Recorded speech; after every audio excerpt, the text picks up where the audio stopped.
China's U-22 is a robotic mission to the dark side of the moon, launched on December 7, 2018. On January 3, 2019, it completes the first ever soft landing on the lunar far side. It lands in the von Karman crater, not far from the moon's south pole. Scientists are interested in this area. Cold, permanently shadowed craters at the poles contain water ice. These ice patches are uneven and are likely to be ancient. In the south, most of the water ice is concentrated in craters, and at the North Pole, it's spread more sparsely. In any case, this ice can be used once a long-term manned mission lands on the moon. Anyway, several days after U-22 lands, it closes down its operating systems and hibernates through its first lunar night. It wakes up on January 29, 2019. All its tools operate normally. The rover travels 390 feet during its first full lunar day. One lunar day lasts for about 14 days, and a lunar night has the same duration. Moving and exploring during the day and switching off during the night becomes the rover's routine. It's the 8th lunar day when U-22 stumbles across something incredible. This discovery makes the scientists put off all other plans for the mission. They focus on figuring out what the strange material found by the rover is. In the beginning, this lunar day is no different from any other.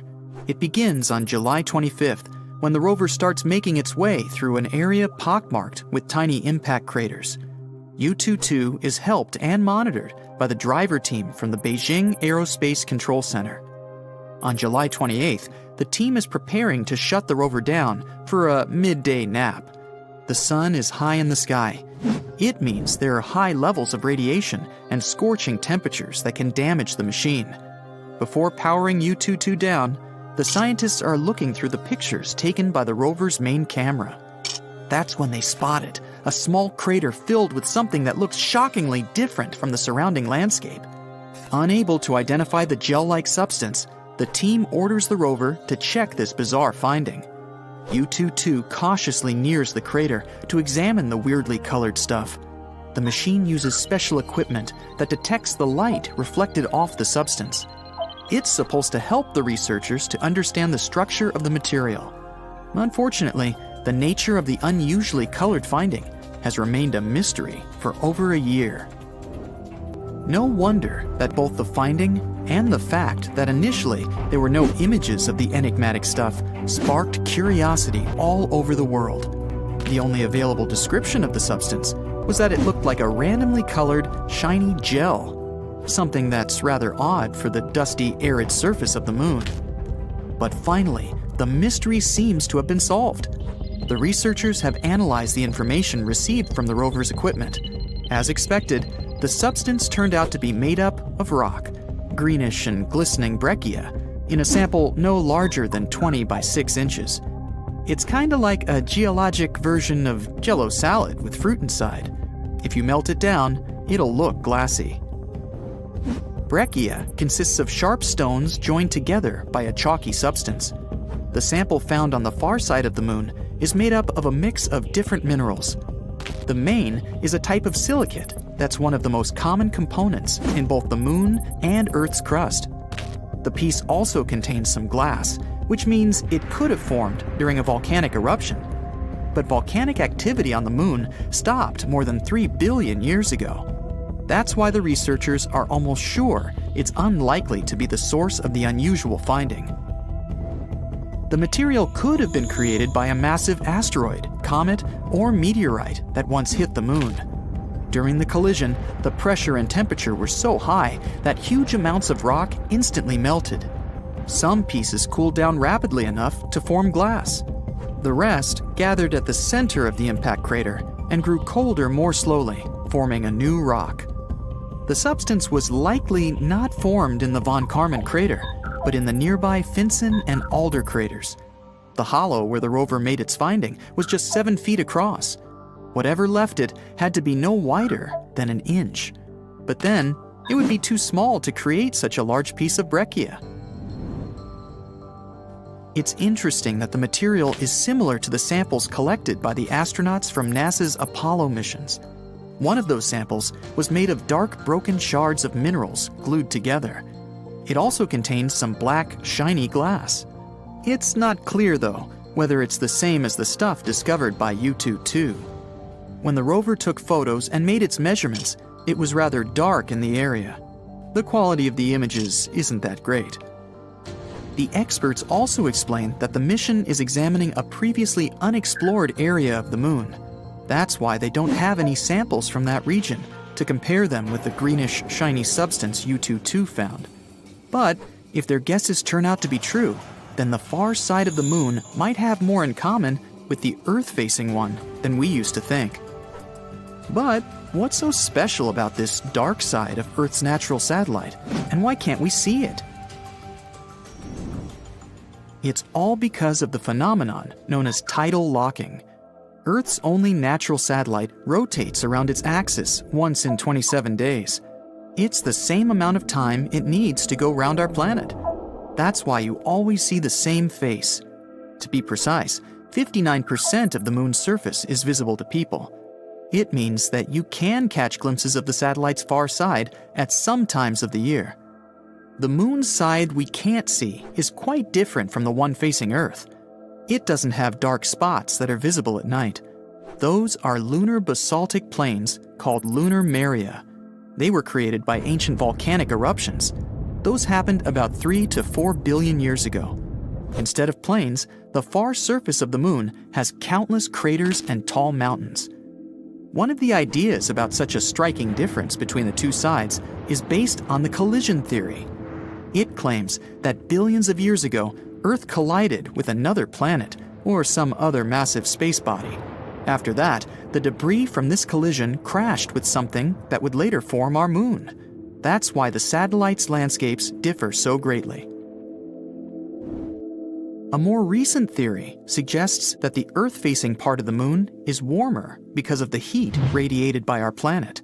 During the period of volcanic eruptions, it was cooler on the farther side. That's why the minerals there became solid faster. They formed a protective layer shielding the Moon's insides against the meteorites. But each impact left an impressive crater. At the same time, a much softer crust on the front-facing side of the Moon spewed lava every time a meteorite hit it. After this lava cooled down, it covered the impact craters. Even though the far side is often called dark, both sides get almost the same amount of sunlight. The side we see looks a bit brighter because of the glow coming from Earth. There are two reasons why people are interested in exploring the far side of the Moon. After leaving our planet, many radio waves get blocked by Earth's natural satellite. If astronomers could build their radio and optical telescopes on the dark side, they would get much more data. There would be no problems with any kind of interference. The telescopes would also be shielded from the glare of daylight coming from our planet. If telescopes were set up inside craters, they would also be protected from solar radiation. Astronomers would be able to get an incredibly clear view of the far regions of the universe. Plus, scientists believe there are great amounts of helium-3 on the opposite side of the Moon. Earth is protected from solar winds that carry this gas by its magnetic field. But our natural satellite doesn't have such a shield. That's why experts believe the Moon can be a perfect place for helium-3 mining.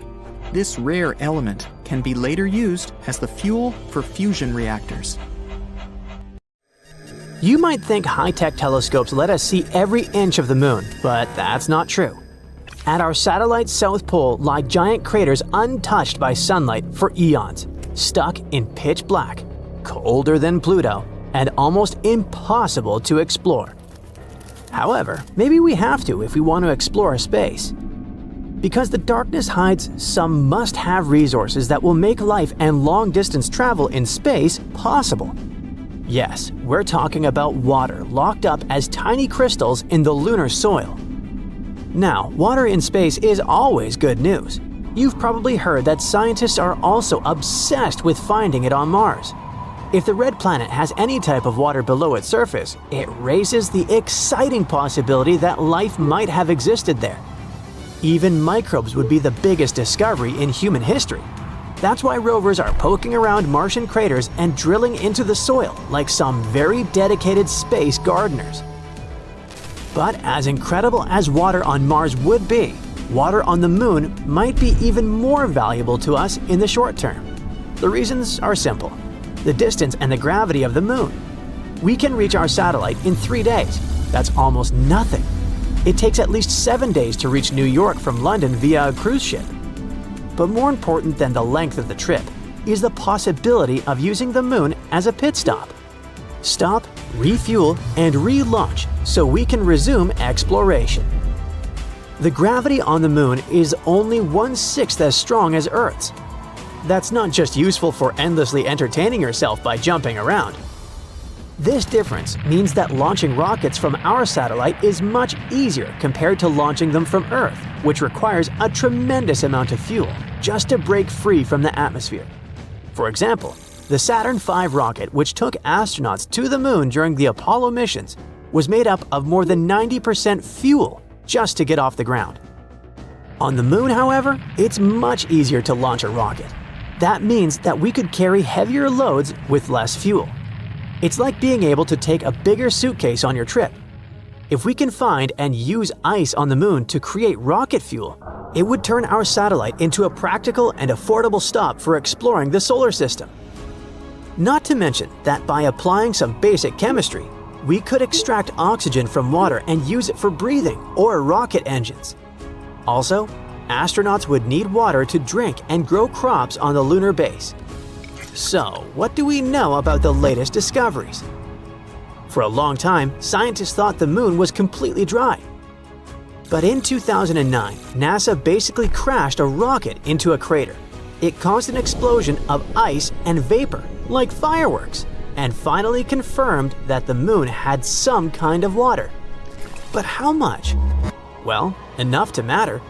The data suggests there could be hundreds of millions of tons of water ice locked up in the Moon's polar regions. Some estimates roughly say 1.3 trillion pounds.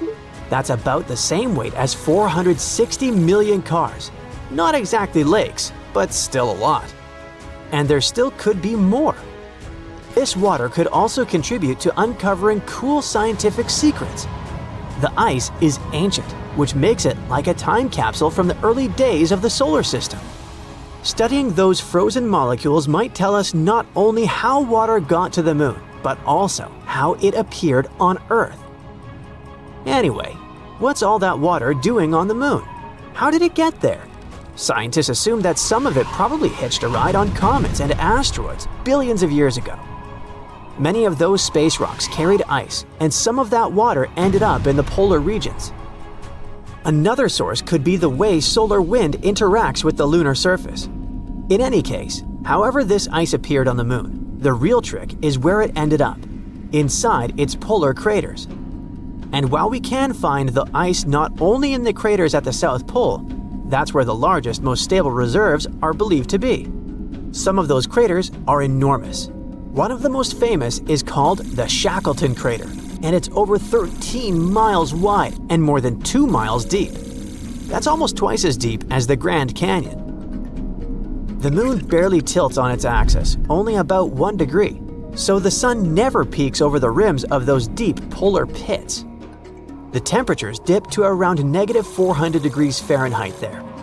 Any water or chemicals trapped in that frozen dirt just stay there, locked away like in a freezer. Something really cool is that at the South Pole, you have parts that are stuck in the perpetual darkness, but some nearby mountain ridges get almost non-stop sunlight. Scientists call them the peaks of eternal light. They are perfect for setting up solar panels, while still being close enough to access the icy treasures hidden below. The poles of the Moon are the only places in our solar system we know of where perpetual day and night exist side by side. But the eternal night isn't just fascinating, it's dangerous. The terrain out there is absolutely unforgiving. We can't even simulate something like that on Earth. We don't even know what it looks like from the inside. It's worse than exploring the northernmost part of Antarctica while wearing a blindfold. So now that we know this, is that potential water even obtainable? That question is probably worth several trillions of dollars. Yes, there's water over there, but getting to it won't be like scooping ice cream from a bowl. What we're really talking about are microscopic ice crystals mixed into lunar dust. To make use of it, machines would need to dig and heat up the soil, then capture the vapor before it escapes back into space. And then there's freezing. Even assuming a human or rover could safely reach the bottom of a crater, it'd be almost impossible to navigate. Batteries and equipment probably wouldn't last, and it's impossible to use solar panels or electronics down there. They'd freeze in minutes. However, NASA's Lunar Reconnaissance Orbiter uses all kinds of radars and sensors to sniff out what the crater looks like inside. And now there's an even sharper tool, Shadow Cam. A camera so sensitive it can capture details in light 100 times dimmer than what our eyes can see. Basically, the ultimate night vision device. With it, we can finally map those pits without even setting foot there. That's why engineers are thinking up all sorts of clever solutions. Some concepts involve nuclear-powered rovers with headlights strong enough to carve through the dark. Others want robots that rappel down crater walls or hop across the floor like pogo sticks. There are even ideas for drills that could melt frozen soil and trap water vapor like condensation on a cold soda can. The silver lining is that this water isn't going anywhere. Until we improve our technology, the supply will wait for us. That being said, space agencies are already making advancements. In fact, more than half a dozen new missions are lined up over the next few years. NASA's Artemis program is getting ready to send astronauts back around the moon and then down to the South Pole. China's Chang'e 7 is planning to check out those dark craters. And private companies like Firefly and Blue Origin are gearing up to deliver equipment and experiments. Now, here's a bonus, lesser-known fun fact. The moon smells. When Apollo astronauts brought lunar dust into their landers, it mixed with the oxygen inside and ended up smelling pretty strong. They said it was like burnt gunpowder or fireworks. Lunar dust has nothing to do with gunpowder, but its particles are highly reactive. After sitting in space for billions of years, they reacted instantly with oxygen in the cabin, creating that smoky odor. Future explorers are definitely going to notice that smell too, since lunar dust tends to stick to everything. Let's hope that, aside from everything else, scientists will work out air fresheners for the moon base. Technological progress does not stand still, and over the past decade, the resolution of images of the lunar surface has improved greatly. Many pits have been discovered on the surface, and some of them are really impressive in size. The largest are hundreds of feet deep. However, technology is not yet advanced enough for us to study the bottom of such pits in detail. That's why a recent discovery is surprising. It turns out that huge pits can extend deep into the rock of the moon. It's a groundbreaking discovery. Let's figure out why. So look at this giant underground cave. Leonardo Carrere and Lorenzo Bruzone from the University of Trento were thrilled to finally confirm the existence of such structures on the moon. They analyzed images taken by the mini RF instrument on board the Lunar Reconnaissance Orbiter in 2010.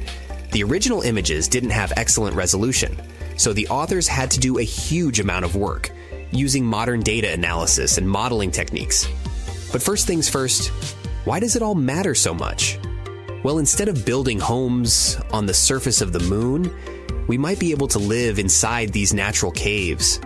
They could offer protection from dangerous things like harmful space radiation, extreme temperature swings, and even meteorites.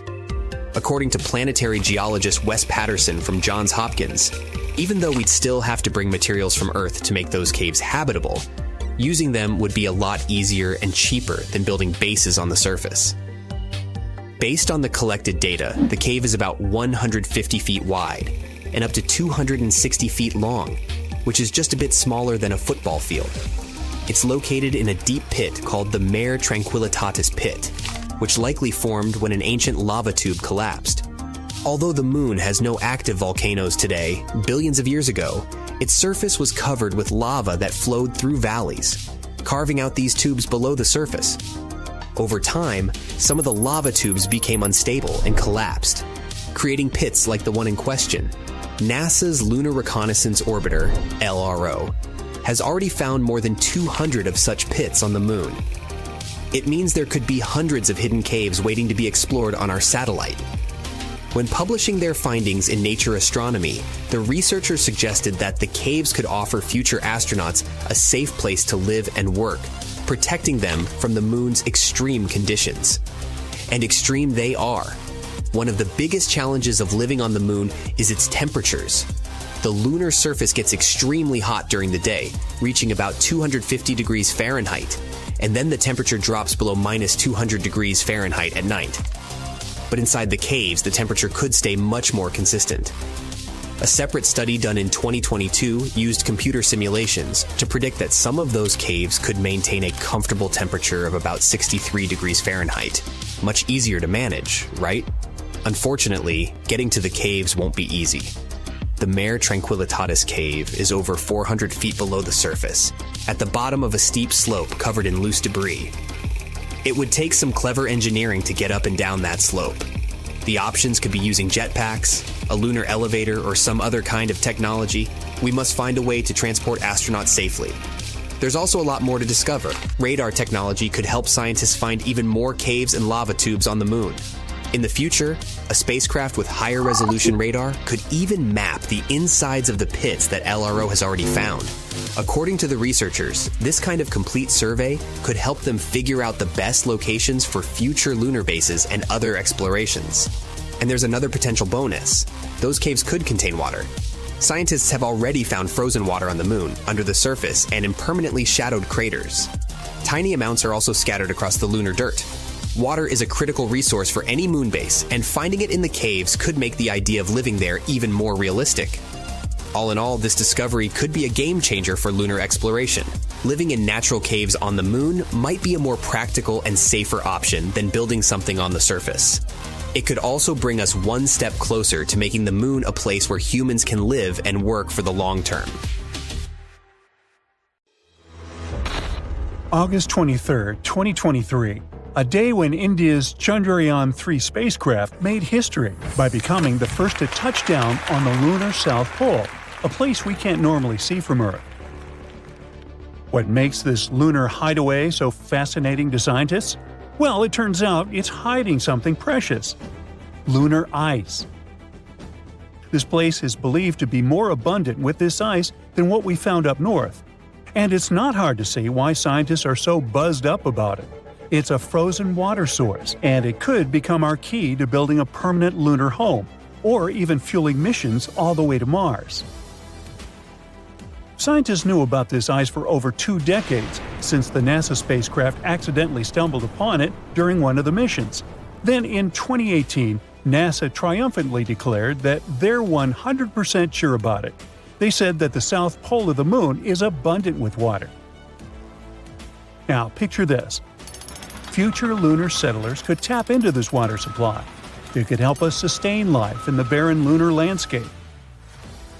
Plus, by cleverly splitting the water into oxygen and hydrogen, we could receive both air and rocket fuel. All this will make moon missions more feasible and self-sustaining. It's also a great glimpse into the past. This ice, maybe as old as the Moon itself, could unlock the Moon's and Earth's deep mysteries. But it turns out that water isn't rare in space at all. There might be lots of planets out there where life could thrive. We know this because we started finding water vapor around stars, and this water is remarkably similar to the water in our own solar system. This discovery suggests that the water on Earth originally came from space. Water forms around stars in the cloud of extremely hot vapor. Then it turns into ice and sticks to tiny dust particles. These particles stick together over time and become bigger objects, like comets, planets, and other things. Some of these become comets and planets in our own solar system. And this is how water is being spread across the universe, and it may be how it got to our planet and the Moon too. Scientists think that the lunar ice might have journeyed here eons ago. Maybe it hitched a ride on water-rich asteroids that smacked into the Moon's surface. All this has big implications for us. The southern pole is an ideal canvas for humanity to establish a real moon base. Imagine brick domes connected by secret underground tunnels. They'll be bustling with people busily operating computers.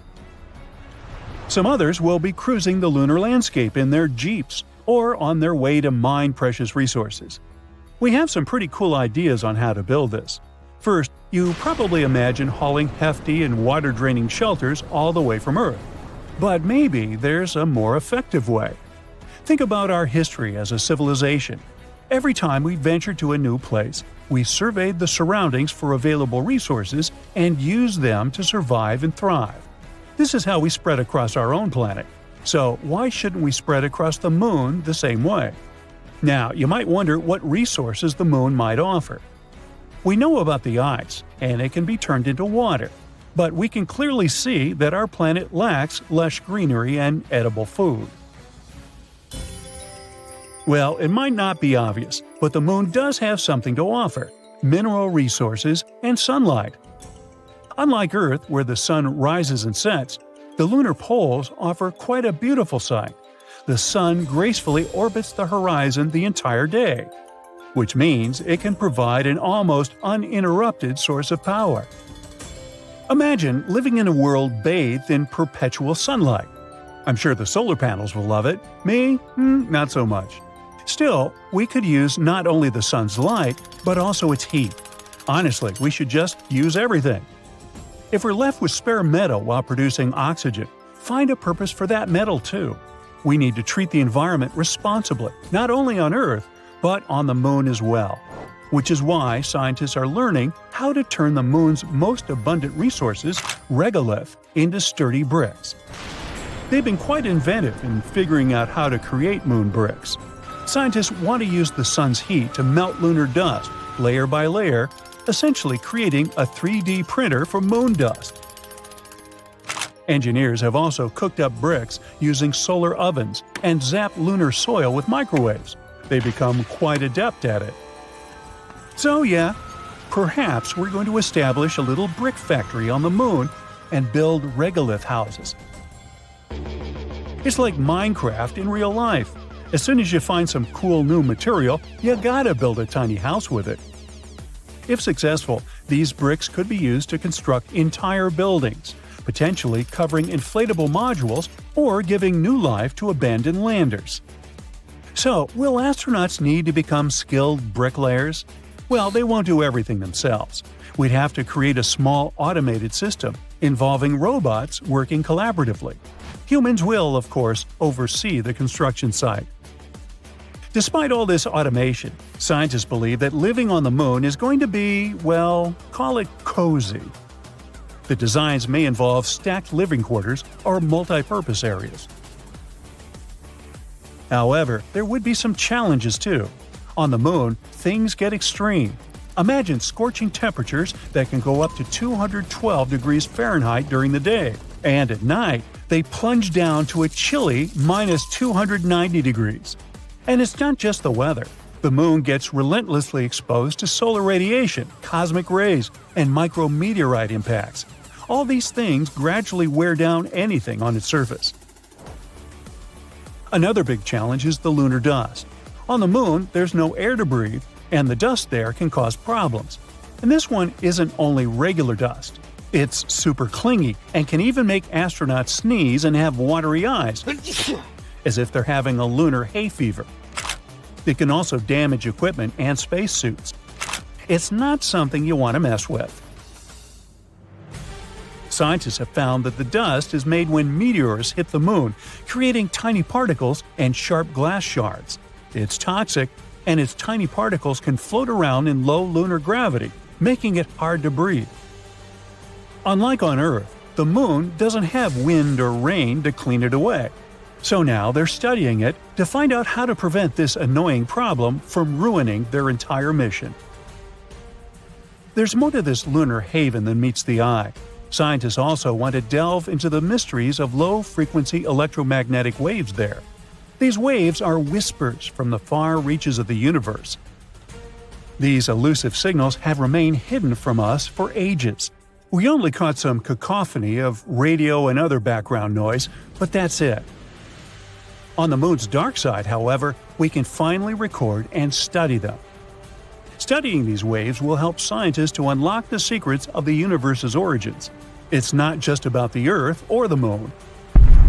We're talking about peering back to the very beginnings of our world. Our new lunar lab might help us to forever reshape our understanding of the cosmos. So, NASA has some big plans on the Moon now. Their Artemis mission completed a successful return to Earth in December 2022 after nearly a month in space. It ventured far beyond the Moon. This mission proved the capabilities of some of our recent technological developments that will help us explore Mars. The goal of Artemis is to establish a lasting presence on the Moon. They want to create a gateway, like a space station in orbit around the satellite, to help with the landings. Artemis 2 is set to carry astronauts to lunar orbit in 2024, and during Artemis 3, which should take place in the mid-2020s, 2 astronauts will touch down near the Moon's south pole. It's quite possible that the lunar base will be built within the next couple of decades. So, stay tuned. Scientists have just uncovered a lunar crater so large, so fresh, and so unexpectedly dangerous that it's forcing a complete rewrite of what we thought we knew about the Moon. If something like this can form without warning, then every plan for a permanent base suddenly looks fragile, maybe even naive. So now the question isn't how we build on the Moon, but whether we ever safely can. This isn't about falling into it or toxic leaks. The threat is what this crater proves. The Moon is still actively being hit, and when it happens, it's sudden and unforgiving. A recent study shows that while the odds of a direct strike on a future base are low, that risk grows with every structure we put on the surface. More infrastructure means more exposure. And there's no safety net, no atmosphere to slow incoming objects, no warning system. An impact would be immediate and likely catastrophic. So why does this crater stand out? Because it shouldn't exist, at least not yet. It's about 740 feet wide and 140 feet deep. According to existing models, an impact of this scale should happen roughly once every 139 years. But this one is recent, which means either we got extremely lucky or the models are wrong. And if the models are wrong, then the risk has been underestimated all along. The structure of the crater adds to the concern. Its steep walls suggest it formed in dense, solid ground, likely ancient lava flows.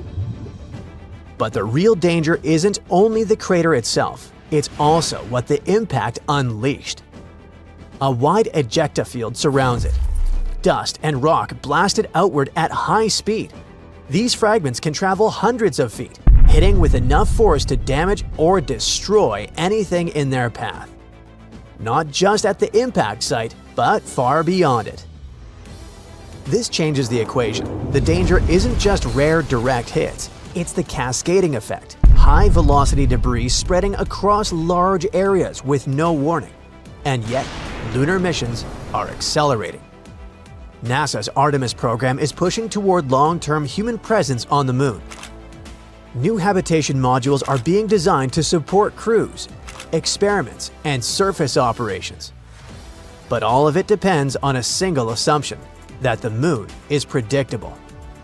This crater suggests it isn't.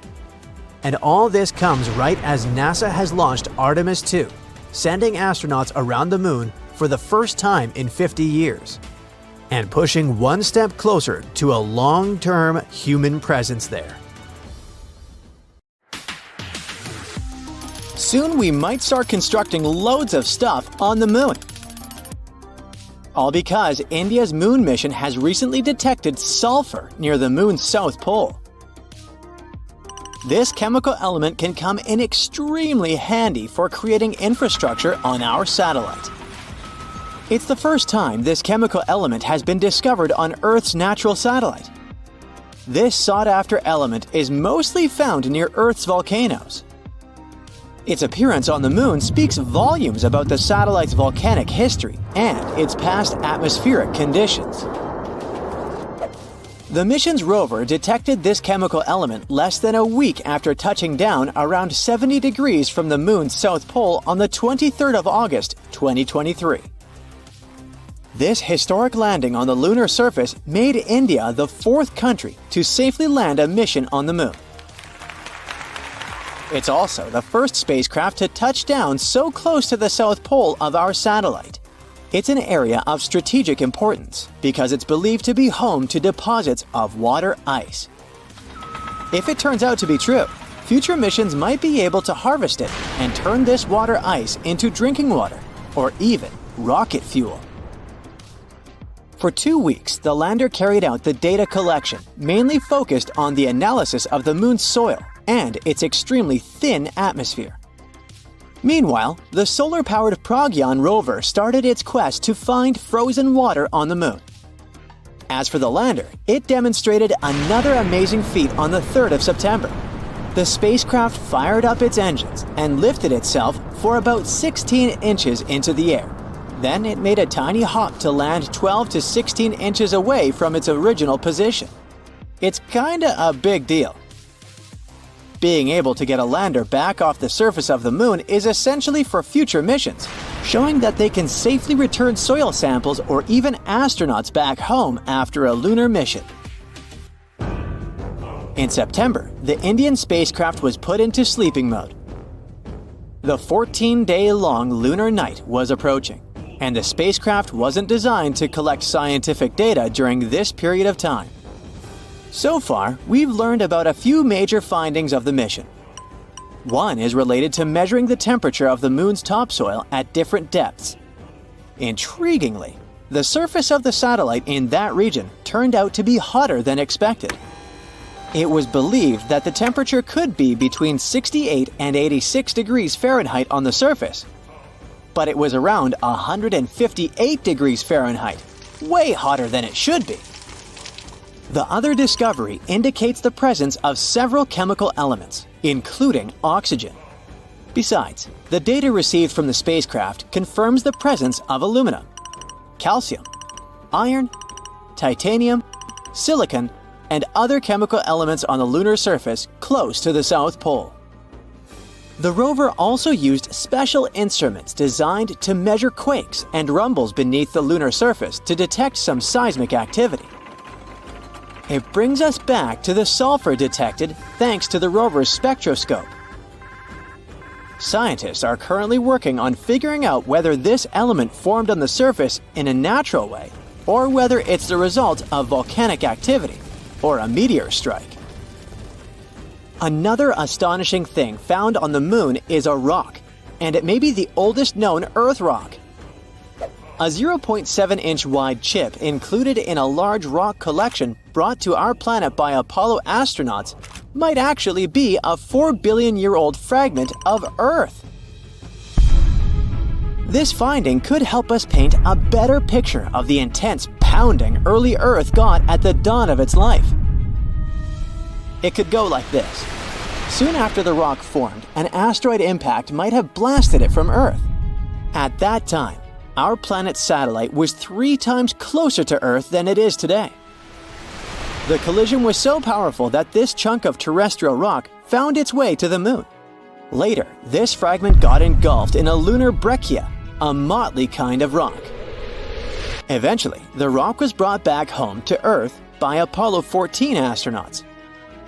Even though scientists had found meteorites coming from Mars and the Moon before, it was the first time a rock from the Moon turned out to be a terrestrial meteorite.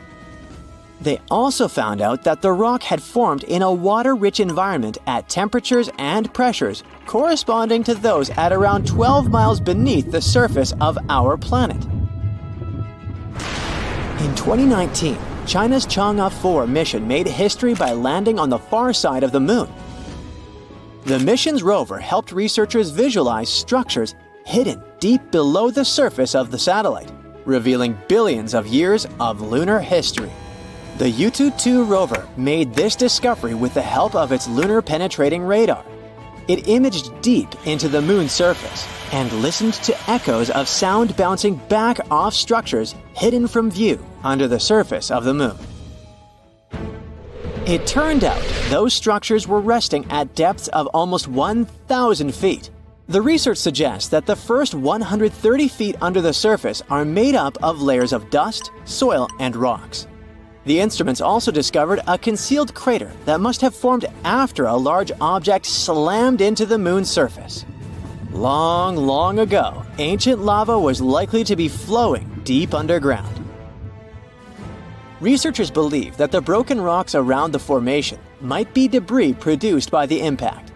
They also found that the volcanic rock layers were thinner the closer they were to the surface. Such a thickness variation of lava flows might mean a decrease in the number and magnitude of eruptions over time. So, lunar volcanic activity gradually dwindled since the moon's formation around 4.5 billion years ago. On the far side of the moon, there is one of the largest and oldest impact craters in our solar system, the South Pole Aitken Basin. Unfortunately, from Earth, you can only see its outer rim, which looks like a huge chain of mountains.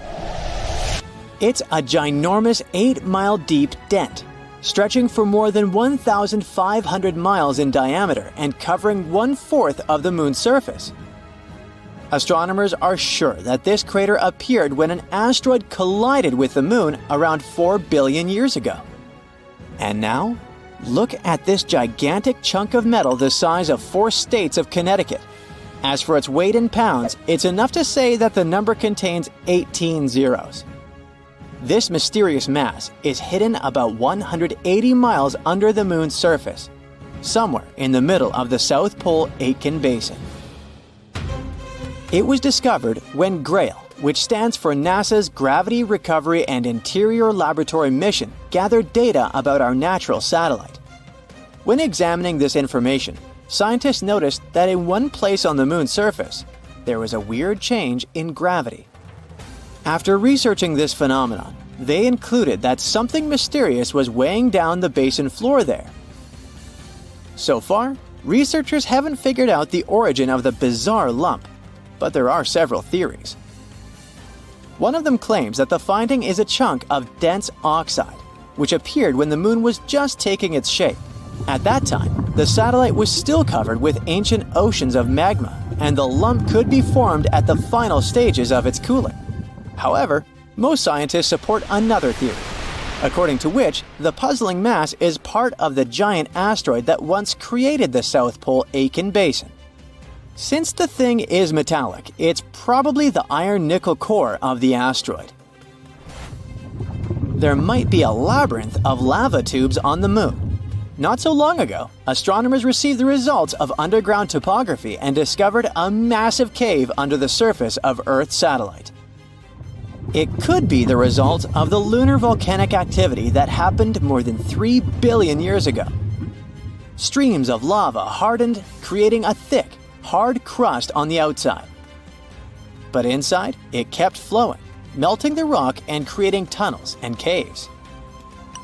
Numerous small pits in the moon's surface discovered by NASA seem to be the openings to such lava tubes. If this theory is confirmed, the underground tunnels might serve not only as a convenient location for human-crewed space missions, but also as much-needed water sources for astronauts.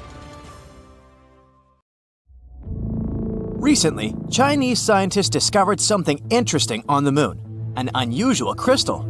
Moreover, they found out that this crystal contains an element that can literally replace nuclear fuel. Let's find out more. The composition of the moon has long remained a mystery to us. Half a century has already passed since the Apollo mission. Unfortunately, we haven't traveled to the moon much since then. So it's not surprising that it's not so easy for us to study it. But recently, we've made a breakthrough in this area. In December 2020, Chinese scientists sent the Chang'e 5 probe to the moon. The mission was named after the ancient Chinese deity of the moon, Chang'e. Quite poetic, isn't it? Anyway, after the probe went to the nearest side of the moon, it spent several days digging through the surface and rocks, and then returned to Earth. In total, it collected about 4 pounds of various lunar rocks, like basalt, solidified lava, and so on.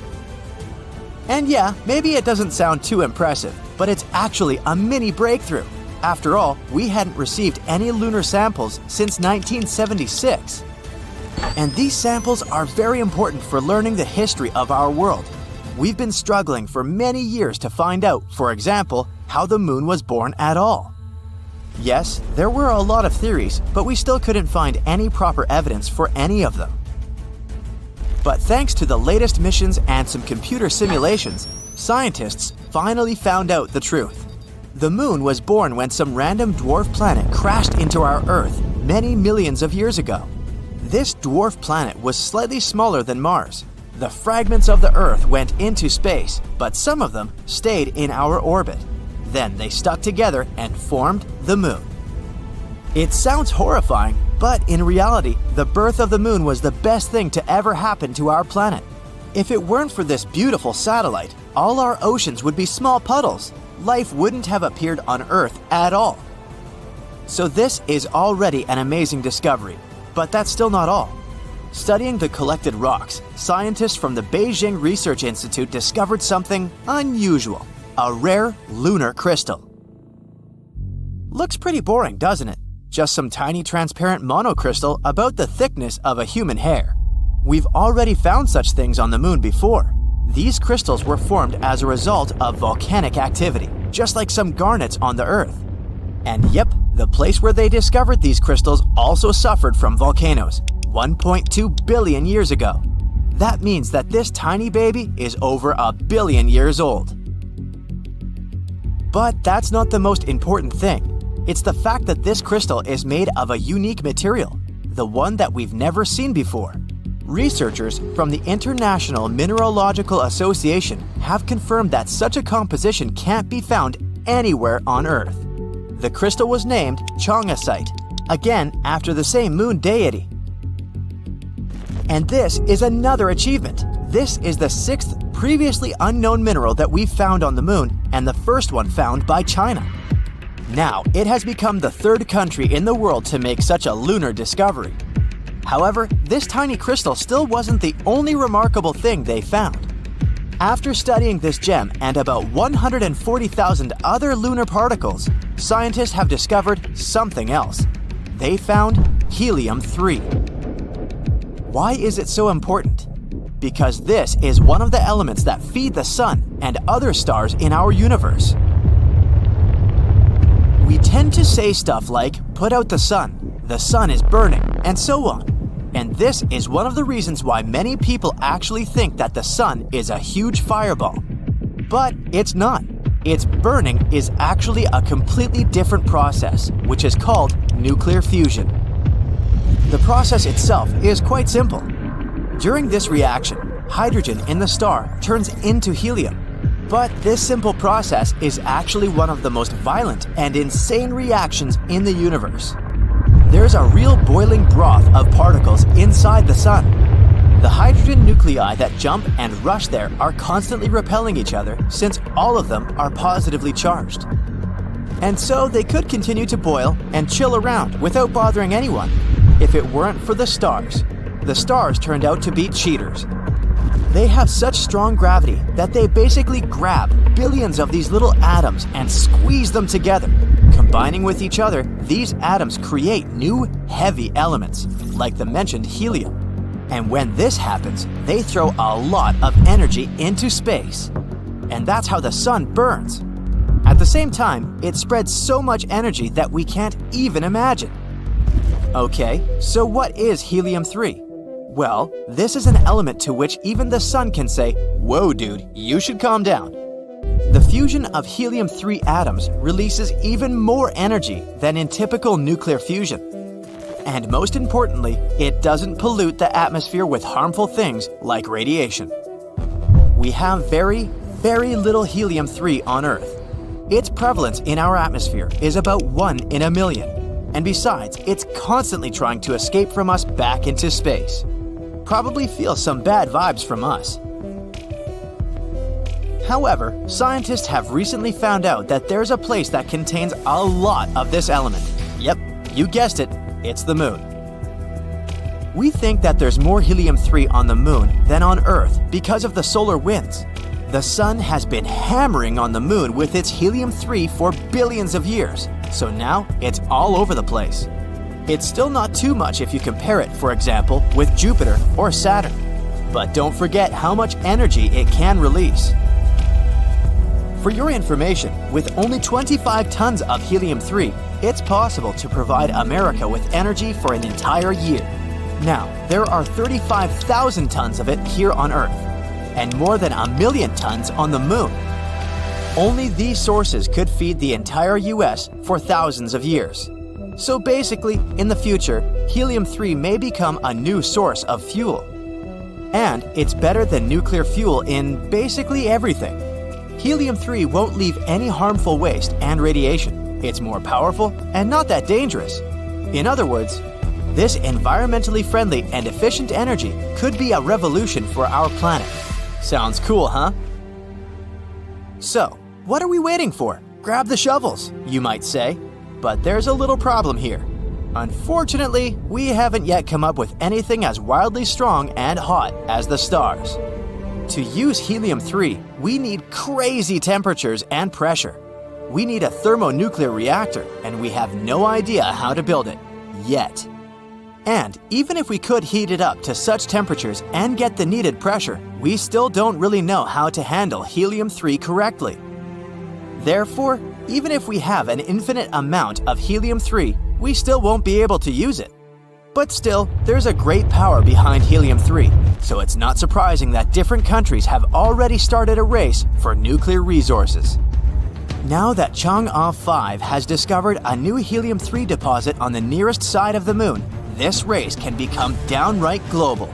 For example, China already plans a new lunar mission in 2024, Chang'e 6. During this mission, they want to collect the first samples from the far side of the Moon. As you can see, finding this lunar crystal was very important for us. These crystals can help us find new ways to create helium-3. And if we manage to do that, humankind will enter a new era. But to do this, we still have to solve a number of problems. How to deliver a bunch of these lunar crystals to Earth, how to make them produce energy, and so on. Let's hope that in the future these issues will be resolved and we'll find a way to produce clean, safe, unlimited energy. Under your feet, the Moon is pulsing. You feel danger with every pore of your body. The lifeless satellite, or so you thought, stays still for a second before knocking you down to the ground with a powerful tremor. Is it a moonquake? For years, scientists believed the Moon was completely inactive, but the newest evidence seems to suggest that this idea is totally wrong. Researchers from the University of Maryland have recently discovered 266 mysterious ridges on the far side of the Moon. And these ridges likely point to recent geological activity. So, are we really talking moonquakes? Well, kind of. The ridges are located in volcanic regions that formed 3.2 to 3.6 billion years ago, but they appear much younger than expected.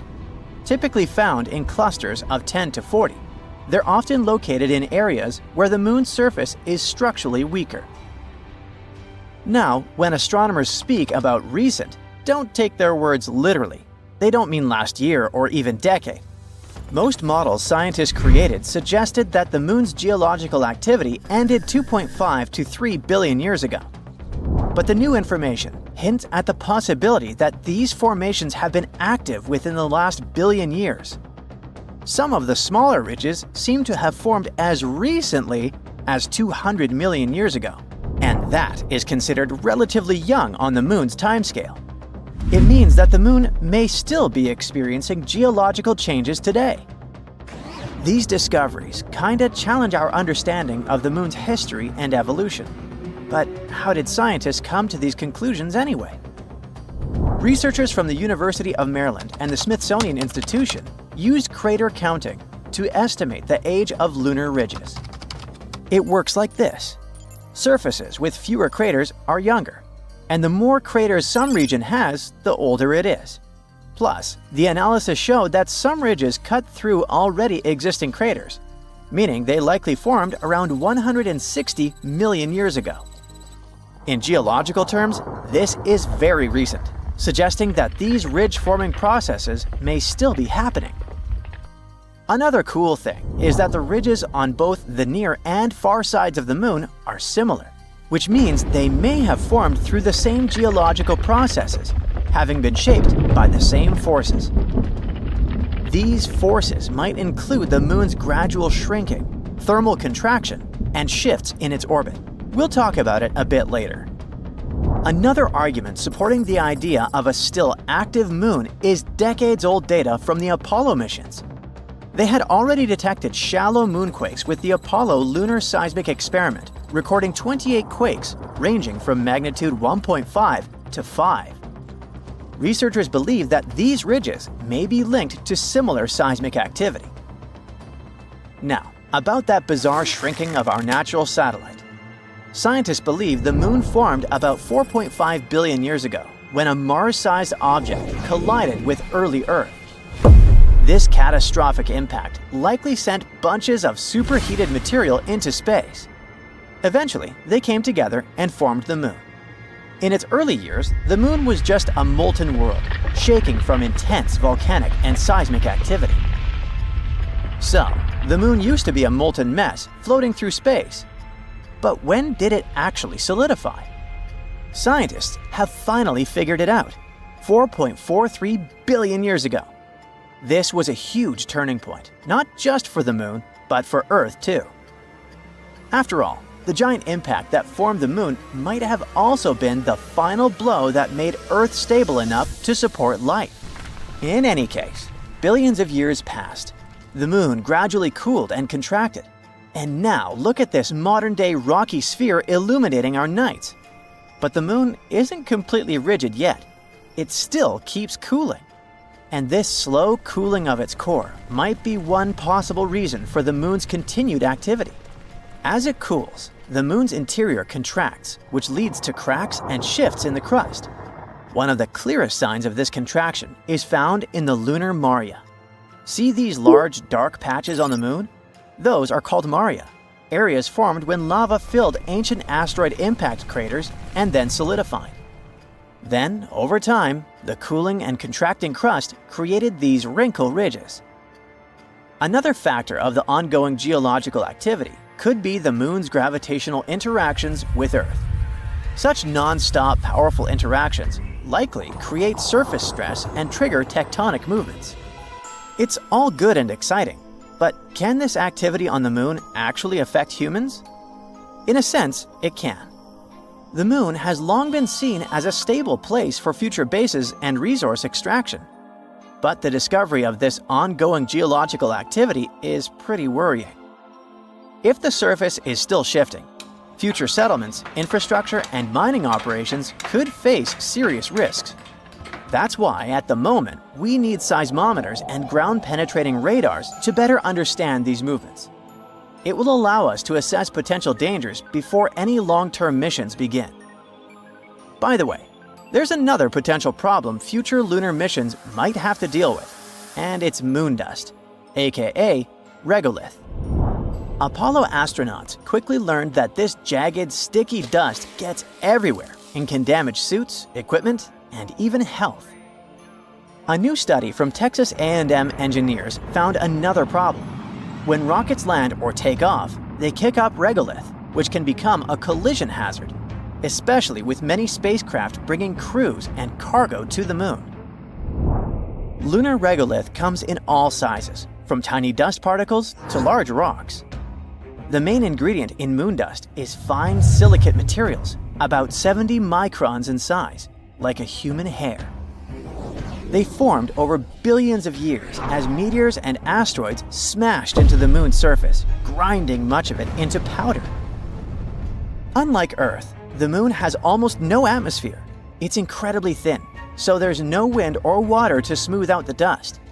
On top of that, constant exposure to solar wind has given the regolith an electrostatic charge, making it stick to anything it touches. Apollo astronauts quickly found this out the hard way. Moon dust clung to their suits, got tracked inside their landers, and stuck to everything. Worse, it became a health hazard, causing eye irritation and breathing problems inside their spacecraft. But at the moment, it seems like a problem for future us. A much more important issue is finding water to support future missions, and China is going to deal with it. It's getting ready for a big mission to look for hidden ice on the moon. As part of the Chang'e 7 mission in 2026, a flying robot will explore deep craters at the moon's south pole, where ice might be trapped. If they manage to confirm it, this could be a game changer for future lunar missions. Astronauts will have a water source and even fuel for space travel. The mission is a key step in China's plan to land astronauts on the moon within 5 years. While signs of water have been found before, like in soil samples from Chang'e 5's probe and observations by NASA and Indian spacecraft, scientists believe that deep ice deposits are the real key to supporting future missions. The south pole of the moon has some incredibly deep craters, and experts think ice could be hiding inside them. The flying robot will try to explore one or more of these craters after landing. If it does find the ice, it could make long-term moon missions much cheaper and more practical, helping astronauts live and work on the moon. Some scientists also think that this discovery could offer us some clues about extraterrestrial life. In any case, whether we find water on the moon and learn to deal with that pesky dust or not, the recent discovery of those young lunar ridges is a game changer. If the moon is still geologically active, it means we don't know as much about our closest neighbor as we thought. What else could the moon be hiding? Are we really prepared for the idea that this lifeless satellite might actually be more dynamic than we imagined? Future missions, which might not be as safe as we once believed, will probably show. This is a typical crater on the moon. It's here because, once upon a time, an asteroid crashed right into it. Yep, a lunar crater forms when an asteroid, meteoroid, or a comet slams into the moon's surface. And as you can see, it's happened a lot. But one crater formed in a very different way. But then, how did it form? Well, let's rewind a bit. There's a widely accepted hypothesis that the moon itself is a product of collision, just like all these craters. But that collision was way tougher. It happened over 4.5 billion years ago when a huge Mars-sized planet called Theia crashed into Earth. That event threw a bunch of debris into orbit. Eventually, it came together to form the moon. Now, for a while after that, the moon was basically a giant ball of lava. But because the early moon was very close to Earth, our planet's gravity kept squeezing it, making it even hotter. In the end, though, the moon drifted farther away, cooled down, and formed a rocky crust.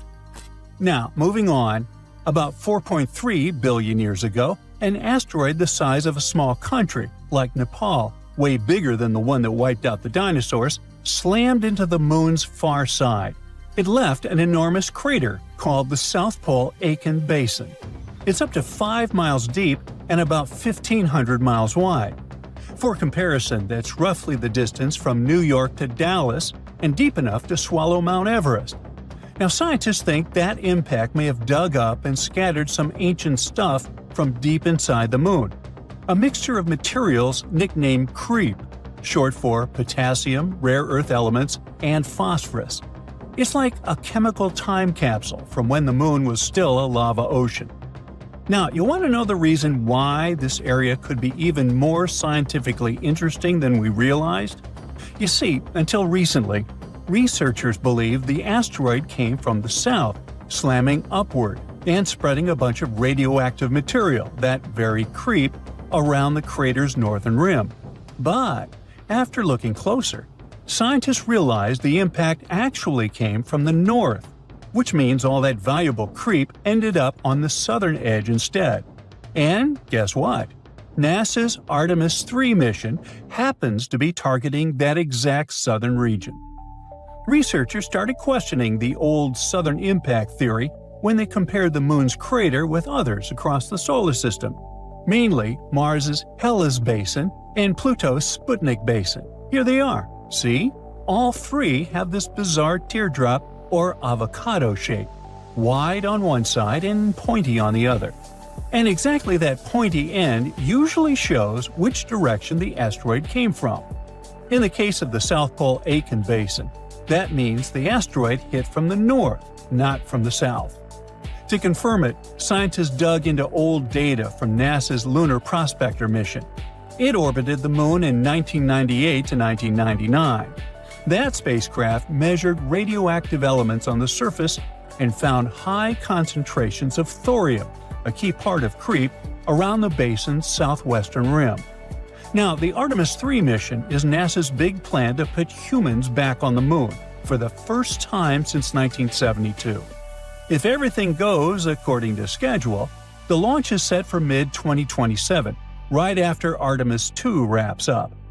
See, Artemis 2, which is supposed to launch before April 2026, will be sort of a dress rehearsal. Astronauts will orbit the Moon without landing just to make sure that all the systems work smoothly, a cosmic test drive. Artemis 3 is where things are going to get real. The astronauts are expected to land near the Moon's south pole, in one of 9 possible locations NASA has scouted out. The only problem is timing.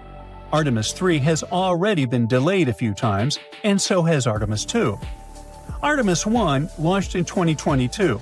It was an uncrewed test flight that went around the Moon and came back just fine. So, next up is Artemis 2, which will take real astronauts further into space. Then comes Artemis 3, the big one. Astronauts are supposed to hang out on the lunar surface for about a week doing sciencey stuff before heading home. After that, Artemis 4 and 5 will build and expand a new mini space station orbiting the Moon. It's called Gateway. Think of it as a pit stop in space. Astronauts can dock there, live for short missions, do experiments, and prepare for landings. NASA's building it with help from the European Space Agency, Japan, and a few others. The astronauts are going to travel in the Orion spacecraft, launched by NASA's Space Launch System, a massive rocket taller than the Statue of Liberty and strong enough to fling people to the Moon. To actually land, they'll use the Human Landing System. SpaceX's Starship is supposed to take the first cruise down to the Moon's surface once it proves it can land safely. In the long run, NASA's not going to stop at the Moon. The big goal is Moon to Mars. Hopefully, we can use everything we learned from Artemis to build a lunar base and eventually send humans all the way to Mars. And who knows? Maybe when people land on the Moon, they'll be able to figure out another unsolved mystery. Flickers, glows, or beams of light that sometimes illuminate our satellite. Let's dig deeper into this mystery, shall we? On the night of April 19, 1787, astronomer William Herschel spotted something weird, a bright light glowing on the dark part of the new moon. It shone for hours and was almost as bright as the Orion Nebula. What he saw probably was what scientists now call a transient lunar phenomenon, or TLP. Basically, quick little flashes or color changes on the moon's surface. TLPs can look like glowing patches, reddish or purple spots, or even hazy clouds that suddenly appear and fade away. Over the last 2,000 years, people have recorded around 3,000 of these strange moon flashes, using telescopes, cameras, or sometimes just their own sharp eyes. So, what's really going on up there? Well, there's no single answer. Lots of different things can cause TLPs, from meteor impacts to gas releases or even electrical activity. The length of the flash, which can last anywhere from a split second to several hours, gives scientists clues about what's behind each mysterious lunar light show. The super short flashes, lasting less than a minute, are most likely caused by tiny space rocks crashing into the moon. Even a meteoroid, the weight of a billiard ball, can hit the lunar surface hard enough to make it glow for a split second. The heat from the impact makes rocks shine and then quickly fade as they cool down. For a long time, Scientists suspected these quick flashes were caused by meteor hits, but they couldn't prove it until the 1990s, when high-speed cameras finally became common in lunar research. Even then, it wasn't easy to confirm. Short flashes could have just been camera glitches or electric noise.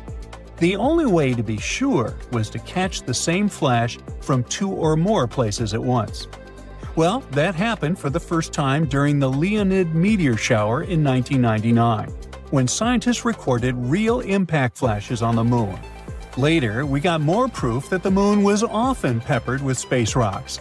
While the flashes seemed to cluster in certain areas, like Oceanus Procellarum, one of the Moon's big dark plains, that's likely just because of where scientists have focused their cameras. A 2024 study showed that meteoroids actually hit the Moon evenly everywhere. Now, flashes that last a few minutes are probably caused by something totally different – gas leaks from inside the Moon itself. Studies from 2008 and 2009 found that when gas like radon builds up under the lunar surface, it can suddenly burst out. Hey, I know how that feels. And when this radioactive gas escapes and decays, it gives off a faint glow we can see from Earth. Interestingly, those glowing spots often line up with areas where scientists have already found higher radon levels. Then, there are the long-haul lights. They stick around for hours, like the bright glow William Herschel saw back in 1787. A 2012 study suggested those could actually be caused by solar wind, a stream of charged particles coming from the sun. When that solar wind hits lunar dust, it can charge up the particles and toss them into the air, well, into space, creating massive dust clouds up to 60 miles high. These floating clouds might bend or reflect light from stars or planets nearby, making it look like the Moon itself is glowing. So hopefully, we'll get the answers once the Artemis mission lands and starts its exploration. Hey, I can hardly wait. Hey, does anyone remember the gold rush? Back in the 19th century, prospectors were flooding California rivers with a pan in hand, chasing wealth. Well, scientists now say it might be time for the moon rush. Because apparently, precious metals worth over $1 trillion could be hiding underneath the surface of the moon. That's a lot of money. However, can we really reach it? And if so, who does it belong to? If you have ever paid close attention to the pictures of the moon, you probably noticed a lot of holes and craters. Our satellite is like a giant Swiss cheese. It has over 1.3 million craters, if you count those larger than 0.6 miles. But today, we're focusing on about 6,500 really big ones, those over 12 miles wide. Those were not made by little green men or little green moles, but rather by asteroids crashing into the moon since eternity. Scientists compared moon scans to meteorites, and after crunching the numbers, they think there could be a fortune in platinum hiding in those craters.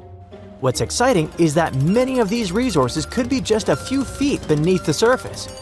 The moon doesn't have an atmosphere like Earth, so there's no wind, rain, or earthquakes messing things up. That means those asteroid crashes left their priceless metals pretty much right where they landed, undisturbed in lunar dust for millions of years. With each crater like a giant space bowl, catching platinum, iridium, palladium, and other metals. On Earth, we have to drill super deep just to get a tiny bit of these. By the way, did you know that most of the mineable gold on Earth likely came from ancient meteorites? When Earth first formed, almost all the original gold sank into the core. The stuff we can actually dig up today is probably what's left when space rocks slammed into the crust billions of years ago. So maybe you wonder why not reach for the asteroids and mine there? Well, that's because they're out of reach. Yes, in theory, it would be possible to mine from asteroids, but obviously the moon is way closer and easier to get to than any other giant rocks floating in space. We've already walked on it and brought back pieces of it to Earth, so it's fair to say we are familiar with it. This makes mining it a much smarter step than chasing unpredictable asteroids. However, asteroids are next on the list. Also, when it comes to mining the moon, it's not just about the prize. Some of those craters have frozen water.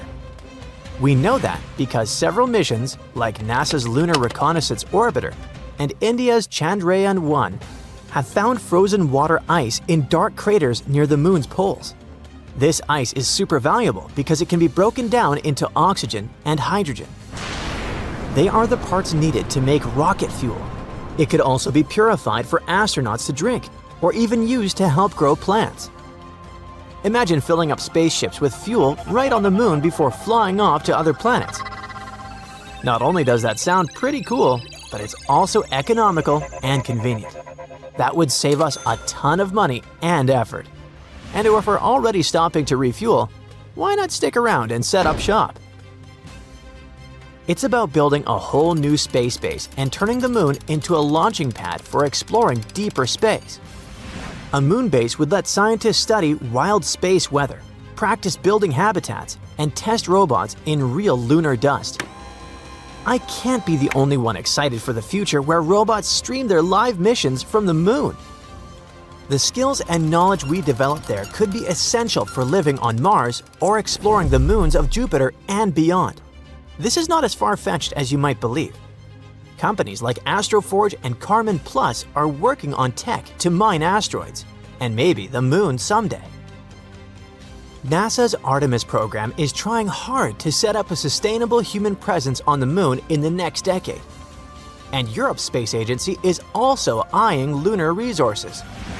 So yeah, the idea of people and robots working together on the moon is probably just a matter of time. Still, it's not as simple as it sounds. There are big questions that humanity faces. Just like with the original gold rush, it's a bit of the Wild West when it comes to rules. The Outer Space Treaty, signed in 1967, says no country can claim the moon as its territory. However, it's pretty vague when it comes to private companies mining resources. So, if you build your rocket and mine some platinum first, is it yours? Well, as for right now, it's a guessing game. Countries are debating and trying to figure it out before the space gold rush turns into a lunar free-for-all battle royale. Then, there's the challenge of protecting the moon's one-of-a-kind environment. Some craters are so quiet that scientists dream of turning them into giant space observatories that study the universe without any radio noise from Earth. Mining nearby could shake things up or kick dust into the air. Lunar soil could damage the sensitive gadgets and ruin the billion-dollar science experiments. That would definitely annoy researchers.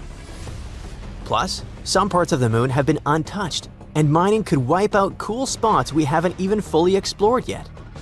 So basically, we want to make sure we don't turn the moon into a lunar construction site before we've learned all its secrets.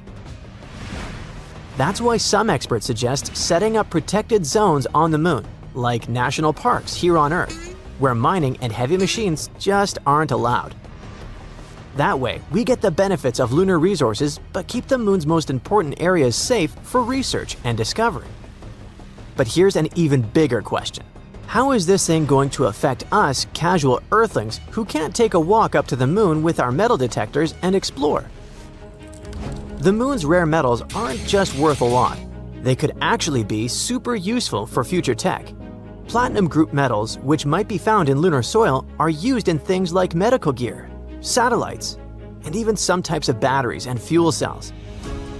If the moon really is sitting on $1 trillion treasure, it could boost tech industries and possibly lower costs. There's also helium-3, a rare isotope found on the lunar surface. Scientists think it could someday be used for nuclear fusion, providing a clean, powerful source of energy that doesn't create greenhouse gases or long-term radioactive waste. If fusion becomes possible, even small amounts of helium-3 could power entire cities. One cool perk of using resources from space is that we could cut down on all the digging and pollution here on Earth. That means less damage to our environment and more sustainable ways to keep up with our growing population's needs. On the other hand, all these new opportunities could create new challenges. Of course, there's going to be a cosmic tug-of-war with who gets the goodies. Nobody wants the fear of missing out on a moon rush. Bottom line, lunar mining isn't just a science experiment. It's something that could affect economies, technology, and the environment here on Earth, for better or worse. When I was a kid, hundreds of years ago, we had the moon bases on the covers of our science books. One of the reasons why moon landing projects became so rare is that it just wasn't financially viable. Why should a country spend resources to get to the moon if there's nothing valuable up there? However, now that we think there's something out there, everything could change. That's why I already imagine myself working 9 to 5 on the moon, fixing robots and growing moon plants. But it's time to get back to Earth, so to speak. Nobody's setting up a moon McDonald's or booking lunar Airbnbs just yet. Even the most optimistic experts say we're still decades away from big mining operations or permanent lunar bases. For now, most missions will be robotic, experimental, and with price tags that will make your head hurt. So until we all get our moon mining helmets, it's something to think about while moon gazing. What about that wealth hiding on the bright side of the moon? Thank you for watching. So Mars has 2 moons, Phobos and Deimos. And apart from the bizarre shape, there's nothing remarkable about them, except for one thing. Not so long ago, scientists discovered a strange phenomenon on the surface of Phobos, and they still can't find any explanation for it. What is this phenomenon? And what does it tell us about the history of our solar system? Let's find out.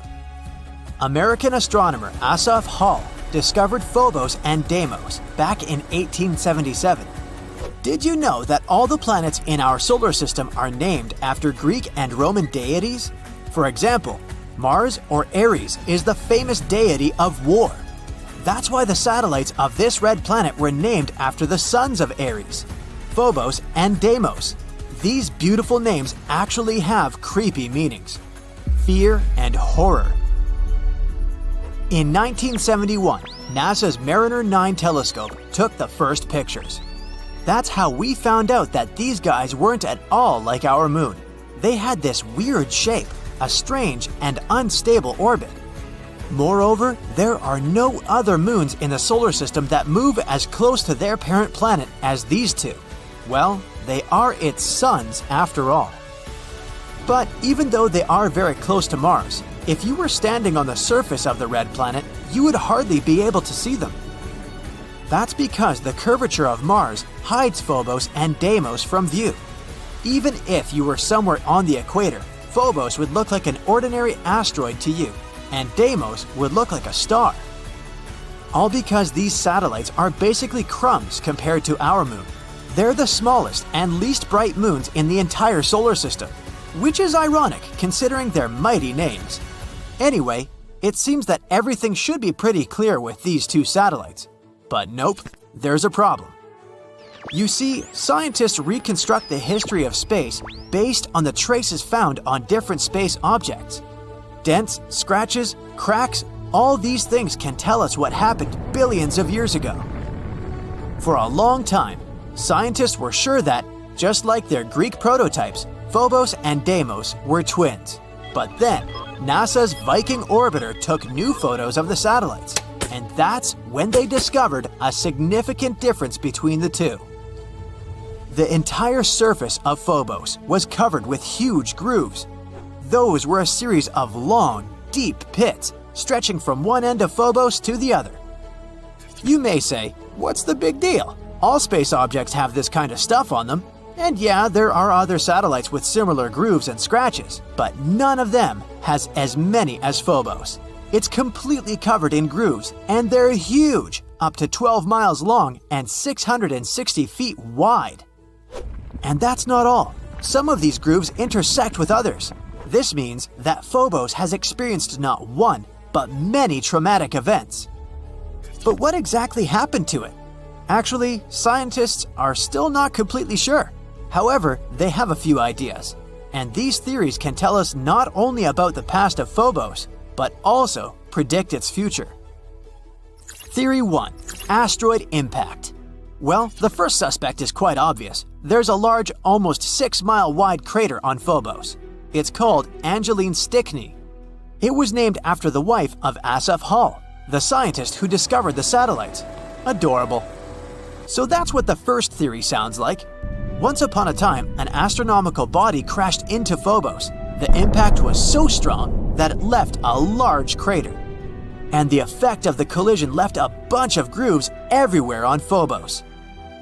It sounds logical at first. However, scientists have noticed a flaw in this theory. They learned that these grooves actually formed not inside the crater, but next to it. So it wasn't a collision that created them. Besides, what about those grooves that intersect with the others? Or is it just a big cosmic coincidence? Well, the search for truth continued. Theory 2. It's all because of space debris. Yes, there's a difference between these two theories. In this case, the grooves aren't a direct consequence of the collision. Rather, it goes something like this. Something crashed into Phobos.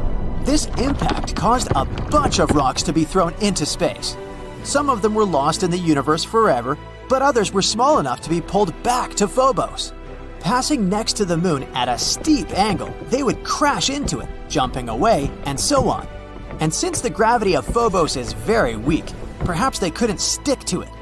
In other words, these rocks were continuously pulled toward and pushed off of the satellite for many, many years. This theory explains the intersecting grooves. It's because the rocks were constantly falling into those places. It sounds quite logical, but there's another problem. We don't see any boulders on Mars or on the surface of its moons. But all this debris was supposed to get trapped by gravity and remain somewhere in the planet's orbit. This, or simply become part of Phobos. In other words, if this were true, we'd find evidence of this theory under layers of dust. But that didn't happen, so this explanation didn't satisfy astronomers either. Therefore, they continued to look for the culprit. Maybe the grooves have nothing to do with Stickney Crater at all. Maybe the real culprit is something else, something even more powerful. Could it be Mars itself? Theory 3. Mars is a twist villain. The previous theories imply that Phobos and Deimos were originally pieces of Mars. Like once upon a time they broke away from it and became satellites, just like our moon. But what if that wasn't the case? Observations made by NASA's Mars Global Surveyor show that Phobos and Deimos are made up of elements which are mainly found in meteorites and asteroids. So, what if Phobos and Deimos are asteroids? There's an asteroid belt between Mars and Jupiter. Given the size, shape, and composition of Phobos and Deimos, scientists have suggested that once upon a time they belonged to this belt. However, one day they flew out of it, and then gravity pulled them to Mars. This phenomenon is called asteroid capture. It's very strange though. Yeah, the asteroid capture isn't uncommon, but these two have been flying next to Mars for what, billions of years? It's weird that their orbits have remained the same. In addition, the atmosphere of Mars is very rarefied, and because of this, it could hardly capture any asteroids. In theory, they should have separated from Mars at the first opportunity. However, this didn't happen. It means that somehow they got stuck, and Mars immediately began to destroy them. Yep, an unexpected twist. In this version, Mars turns out to be a villain. By studying the past, we've found some evidence of future crimes. The mysterious grooves of Phobos could be caused by tidal forces between Mars and Phobos. The Moon and Earth also exchange these, slightly distorting each other. But since Phobos is much closer to Mars, the impact of gravitational forces is much stronger. In other words, the gravity of Mars is gradually destroying Phobos. Every 100 years, the satellite gets 0.7 inches closer to Mars. It also shrinks as much as 6.5 feet, becoming even more fragile and weaker. The smaller it gets, the more the tidal forces impact it, creating strange grooves and scratches on Phobos. Yep, somewhere in 30 to 50 million years, Phobos will either collide with Mars or disintegrate and turn into a bunch of small rocks. And then Mars will also have rings, like Saturn and Neptune. That's why Phobos is called the doomed Martian moon. Anyway, these are all only theories, but the dramatic backstory of Phobos gives us an idea of how dynamic extraterrestrial objects can be. The more we learn about them, the more we discover about the secrets of the origin of not only Mars, but also other objects in our solar system. If one day we really colonize Mars, studying its moons can help us a lot.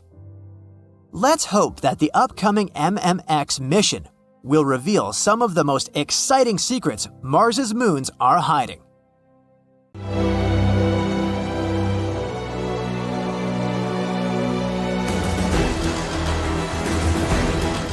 Dozens of spacecraft and hundreds of probes take off from Earth and head for our planet's twin sister, Venus.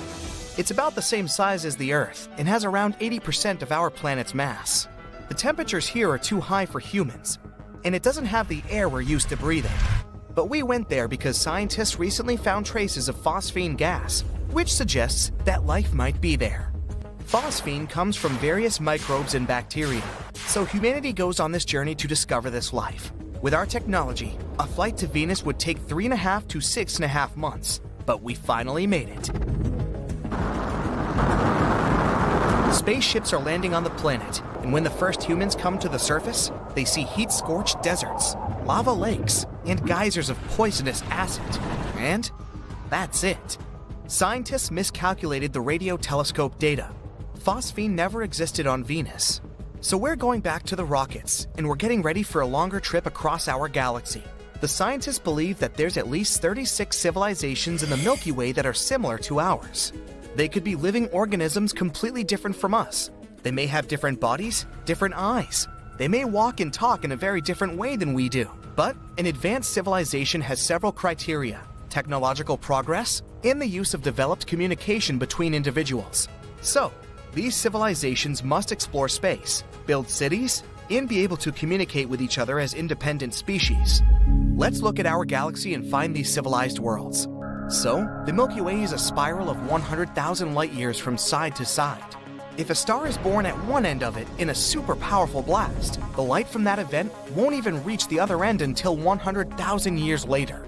There's about 100 billion stars, and near each of them, there may be worlds similar to our solar system. Let's try to find these habitable worlds using giant sieves. First, we look for stars that have a lot of iron. Such stars burn at the perfect temperature for the development of life. And the iron in the star system will help form the cores of planets that will be home to another civilization. We sift the Milky Way through our sieve. We see that there are too many stars that fit the description, so we need another filter. Now let's find stars that look like the Sun in this pile. The star must be about 100 times larger than the Earth and 333,000 times heavier. An important criterion is the age of the star. When a star gets old, it begins to expand and turns into a red giant. At this time, it can absorb the planets around it. The life of such a star can end with a huge blast that destroys everything around it. So the star we're looking for must be relatively young. Let's use our sieve again. There's fewer stars, but still that's a lot. Now let's focus on the planets. They should be in the habitable zone of the star. Not too close to a star because then the temperature would be too high for life to be born. And not too far away. Then the planet would just be an ice block with nothing living on it. The temperature of the planet must allow the water to remain liquid. Another filter is the age of the candidate planet. It takes time for an advanced civilization to develop. Based on the experience of Earth, scientists believe that it takes at least 4.5 billion years for any life form to evolve to the human level. So we're looking for planets similar to Earth or older. We use our sieve one last time, and voila! We have 36 worlds where an advanced civilization is possible. Scientists conducted this study and published it in April 2020, based on these very criteria. All that's left is to discover these civilizations and make the first contact. We can detect such a civilization by using radio waves that come from it. Suppose there's a planet A with primitive living organisms on it. Millions of years of evolution, and they'll become a civilization with advanced technology. Radio waves will be the way they communicate. Then the whole planet will emit radio waves like a star emits light. And here on Earth, we'll be able to pick up this signal with antennas pointed into space. But there's a problem with the distance between the planets. For example, planet A is 1,000 light years away from the Earth. When Planet A starts emitting radio waves, these signals won't reach us until 10 centuries later. We learned to emit and receive radio waves in 1895. And if the civilization on Planet A emitted a radio signal at the same time, we won't be able to pick up that signal until 2895. It'll be the same on Planet A. We sent a message in the form of a radio signal into space in 1974. In this signal, we encoded our number system, human DNA, and information about our solar system. If there's an advanced civilization on Planet A, they'll be able to receive this signal only in 2974, and we'd have to wait another millennium to get a response from them. Another problem with radio waves is that they don't look like a constant glow on the planet, but like a flare. Radio waves are only used at a certain stage of civilization. At first, it's the primary method of communication, but then we begin to use cell phones, cable TV, and fiber optics. And as technology advances further, our radio wave light begins to fade out. So we only have about 100 years of active radio use by civilization to find it. One day we caught a strange radio signal of an unknown origin. Its characteristics suggested that the signal was created artificially, perhaps by an outer space civilization or a passing starship. Further searches for this signal given no results, and this gave rise to many theories and arguments as to what it really was. It could have been a signal from Earth that reflected off a satellite flying through the sky, or it could have been the traces of a comet a few light years away. But let's assume it was a civilization from outer space, one of those 36 that probably exist. Now we need to make contact with them. So we throw our luggage into a rocket and head out in the direction of our suspected planet. Our rockets can fly at 17,600 miles per hour. That means a rocket could cross the entire United States in just 8 minutes. But even if an advanced civilization lived near our closest star, Proxima Centauri, it would take us about 73,000 years to get there. Even at the speed of light, it would take 4.2 years. So we need to solve the problem of space travel. Our scientists plan to reach about a quarter of the speed of light with a laser. A powerful laser beam from Earth will push a microscopic probe in the right direction. This probe could reach our destination in about 17 years. And in another 4 years, when the signal from it reaches Earth, we'll know if there's an advanced civilization. Another possibility for faster-than-light travel is the warp bubble spacecraft. The spacecraft would have to compress space in front of it and stretch it behind its tail. Then we'll be able to reach any point in the universe in literally a few seconds. But such travel remains a fantasy for us. Perhaps we can get to different corners of the universe through wormholes. They're shortcuts similar to tunnels, but there's one problem. These wormholes might be inside black holes. They're the most mysterious objects in the universe. They're so heavy that even light can't escape their trap. Our spaceships wouldn't stand the tension either.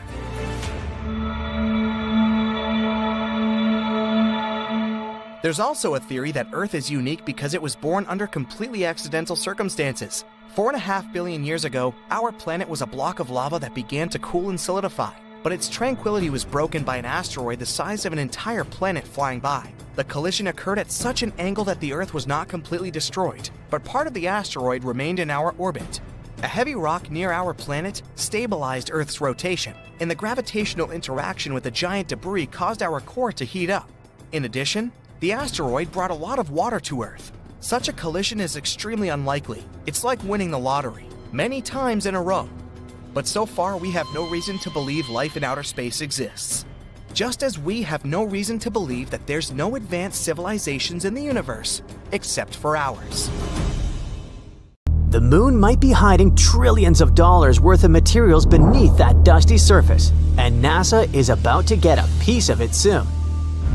Their new lunar drilling tech just passed its first big test, and it could open up an entirely new frontier: space mining.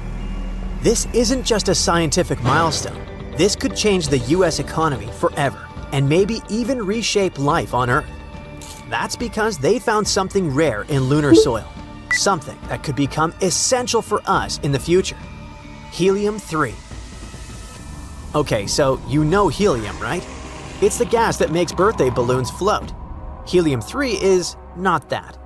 It's a special isotope of helium, which basically means it has the same number of protons, 2 by the way, but a different number of neutrons. That's chemistry speak for it's rare, like super rare. Here comes the sad part. Earth had helium-3 once, a lot of it actually. But during our planet's formation, a lot of it escaped into space. Turns out, it's super light, so it didn't stick around. But we can still find it here and there, mostly inside our planet. I mean, there's some of it literally trapped underground. Or even a lot, as some recent studies might suggest. But still, the problem is that extracting helium-3 is expensive, limited, and seriously difficult. So difficult, in fact, that getting it from the moon suddenly sounds like a piece of cake. To really understand why extracting helium-3 in space might be easier, we need to quickly compare Earth and the moon. So here's the sun, right? This huge ball of fire in the sky constantly shoots out tons of helium-3.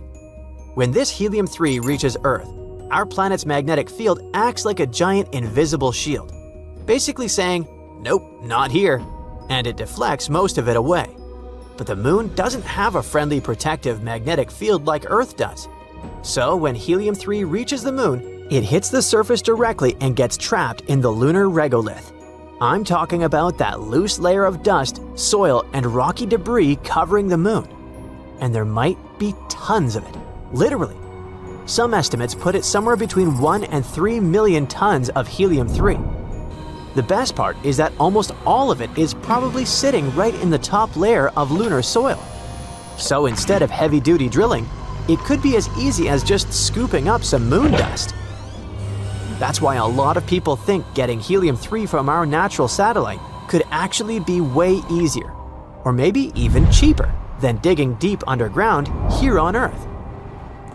Now, you're probably thinking, why go through all that trouble? I mean, if it doesn't work for birthday balloons, what's the big deal with helium-3?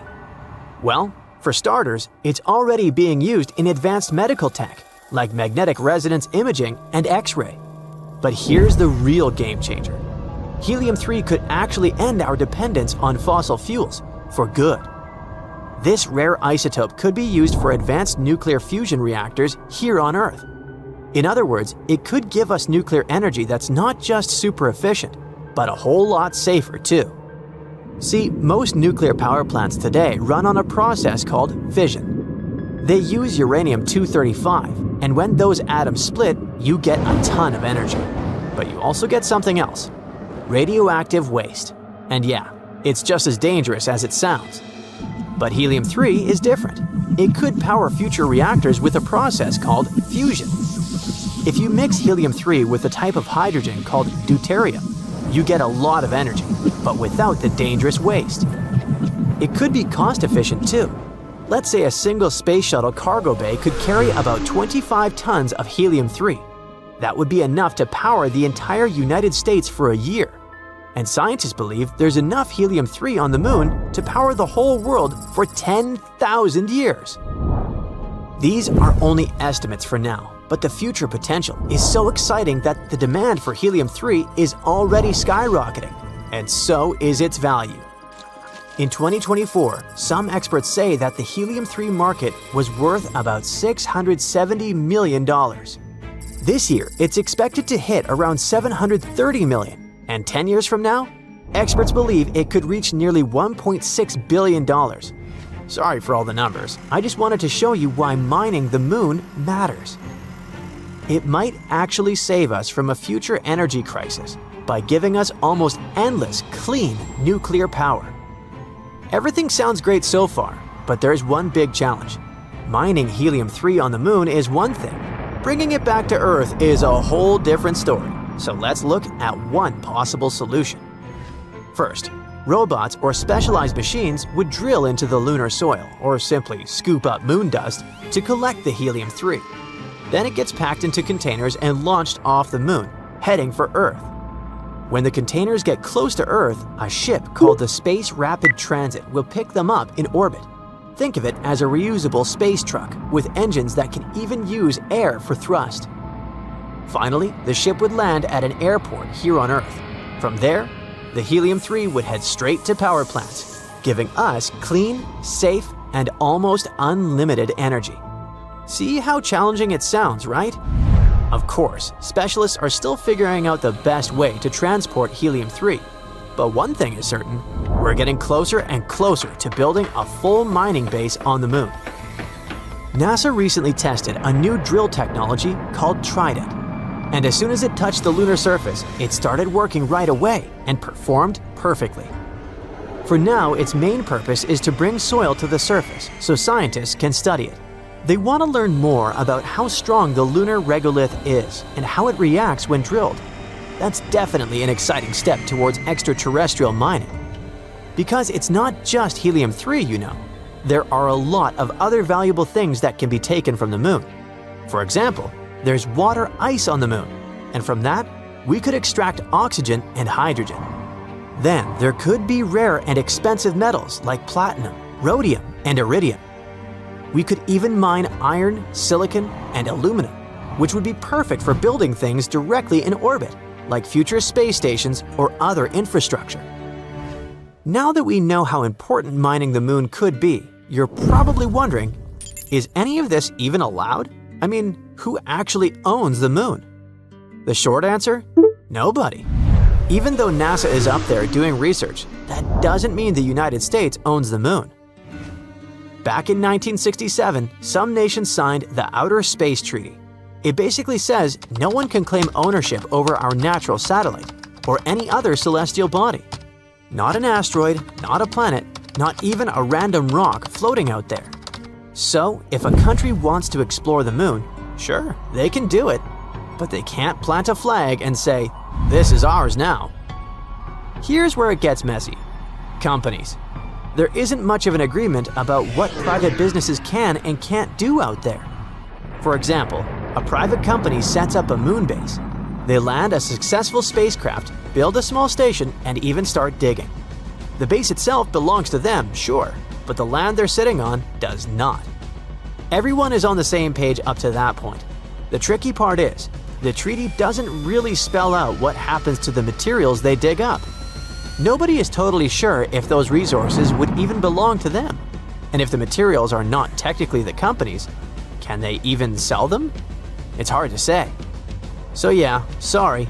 Even if you had the cash to build your own lunar base, you probably can't just scoop up helium-3 and bring it back as a souvenir. I mean, unless you want to risk becoming the first person ever banned from the moon. In 2024, Earth was joined by a mini-moon that orbited around our planet for 2 months. It hung around, made a few laps, and then, like every polite guest, it left. It went back to resume its trip around the sun. However, astronomers now say another rock has been tagging along with Earth not for weeks, but for 6 decades. It's rare and strange, now being classified as a quasi-moon. But what exactly does that mean? Is it like a backup satellite? Unlike our cool and mysterious moon that illuminates our nights and affects werewolves, a quasi-moon doesn't circle Earth. Instead, it orbits the sun, but it does so almost in perfect sync with us, like a runner doing a marathon with you that keeps a similar pace. Space only seems calm. It's actually pretty chaotic. The sun, the moon, Earth, and even other planets are constantly tugging on each other and smaller objects like these rocks. Most asteroids can't hold this delicate balance for long. They either get nudged into a new orbit, pulled closer to Earth, or flung out into the vast reaches of space.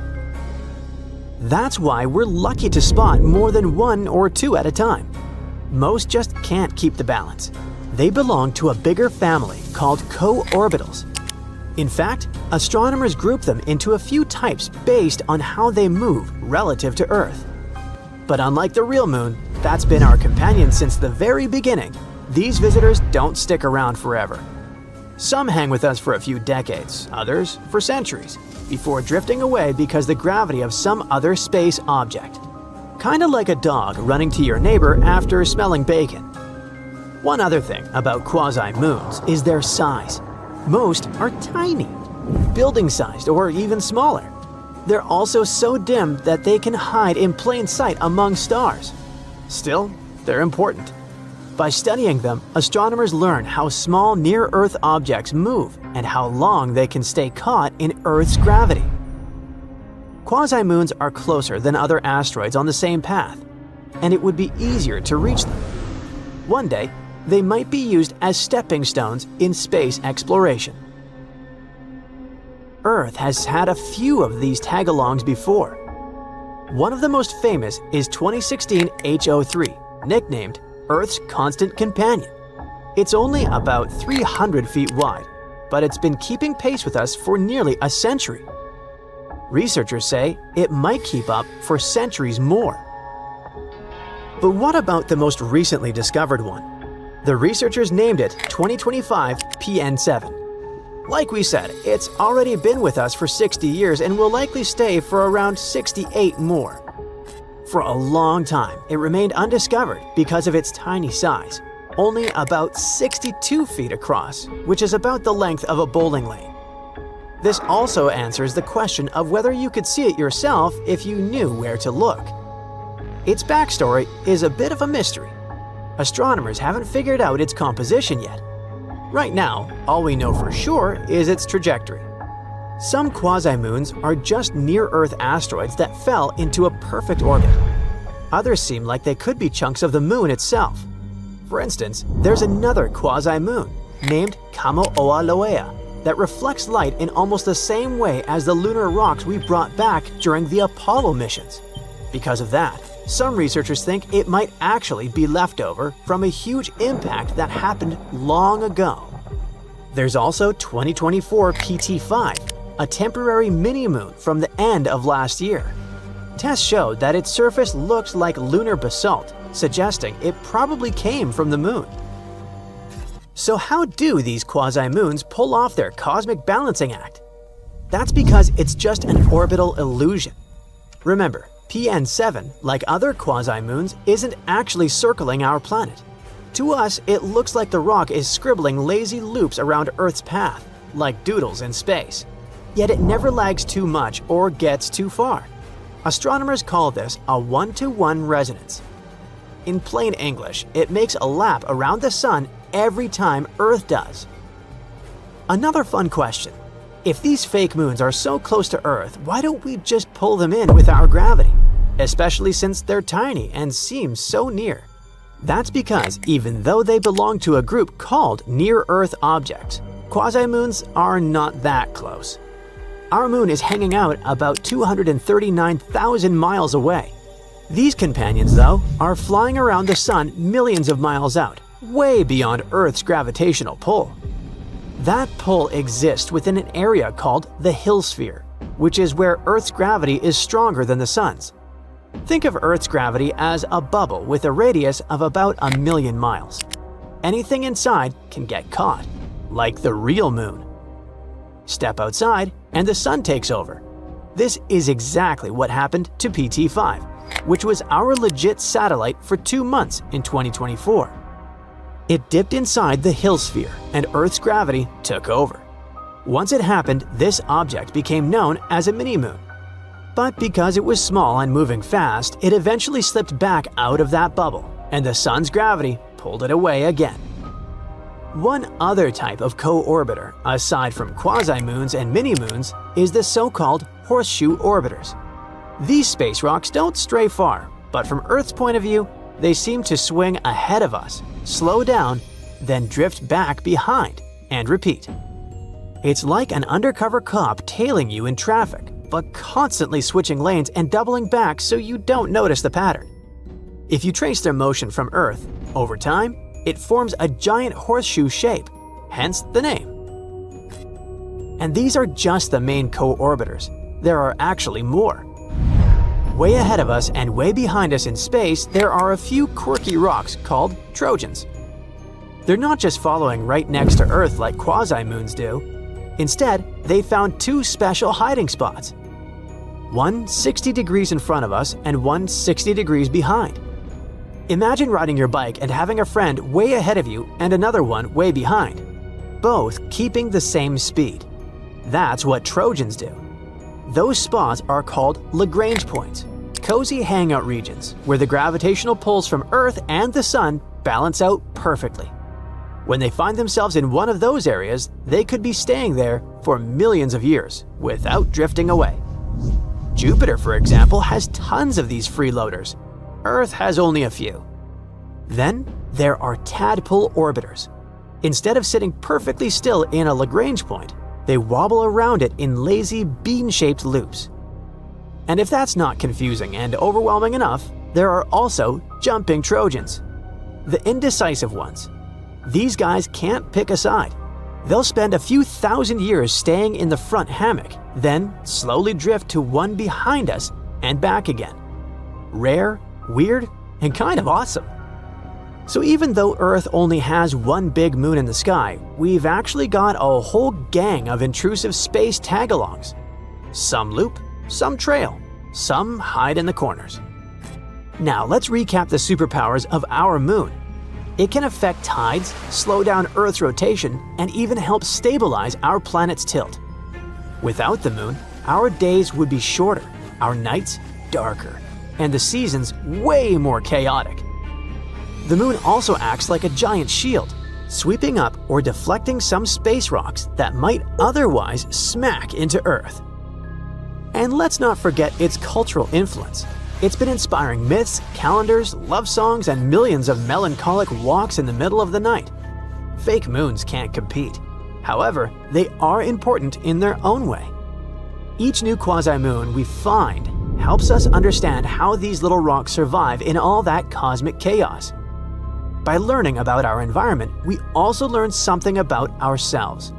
They sharpen our detection skills and help us improve our models. So while they'll never shine in the night sky, they still play a quiet role in helping us understand our quirky cosmic neighborhood. Remember that asteroid that wiped dinosaurs off the face of the Earth? Brace yourself, we might witness a similar scenario in our lifetimes. And this time, the consequences might even be more catastrophic. There's just one tiny difference. This new asteroid is likely to smack into the moon. No, this is not a sci-fi scenario anymore.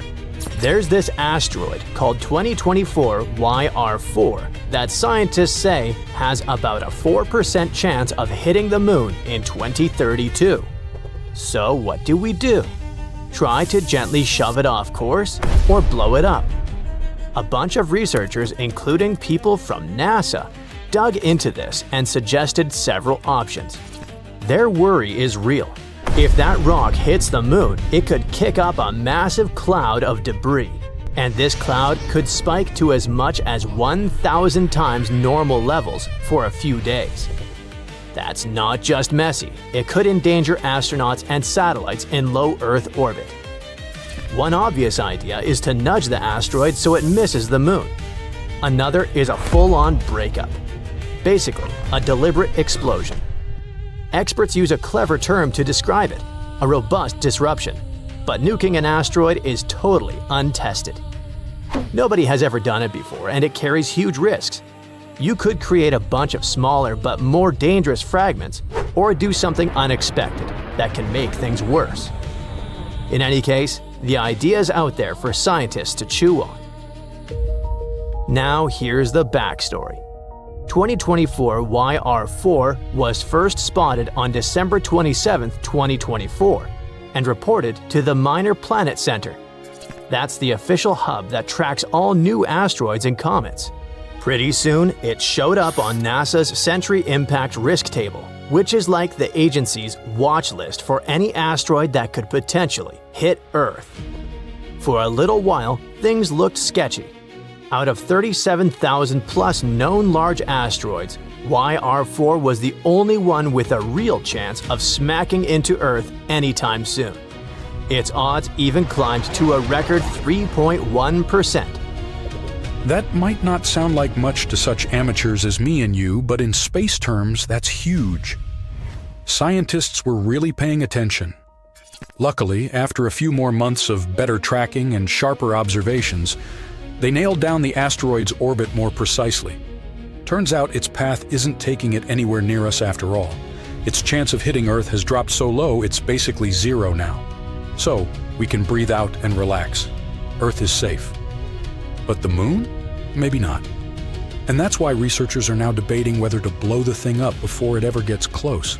The thing is, asteroid 2024 YR4 is pretty big. Based on what the James Webb Space Telescope saw, it's about 220 feet long, roughly the size of a 20-story building. Not exactly a pebble, I'd say. At first, NASA thought there was only around a 1.7% chance that YR4 would crash into the moon. But then, the Webb telescope checked again in March, and that number jumped to 3.8% right away. By May, it climbed once again. It was already sitting at about 4.3%. In other words, the more they looked, the more likely it seemed that this space rock might actually hit our natural satellite. On the bright side, these new observations helped NASA figure out where exactly the asteroid would be on December 22, 2032, with about 20% better accuracy.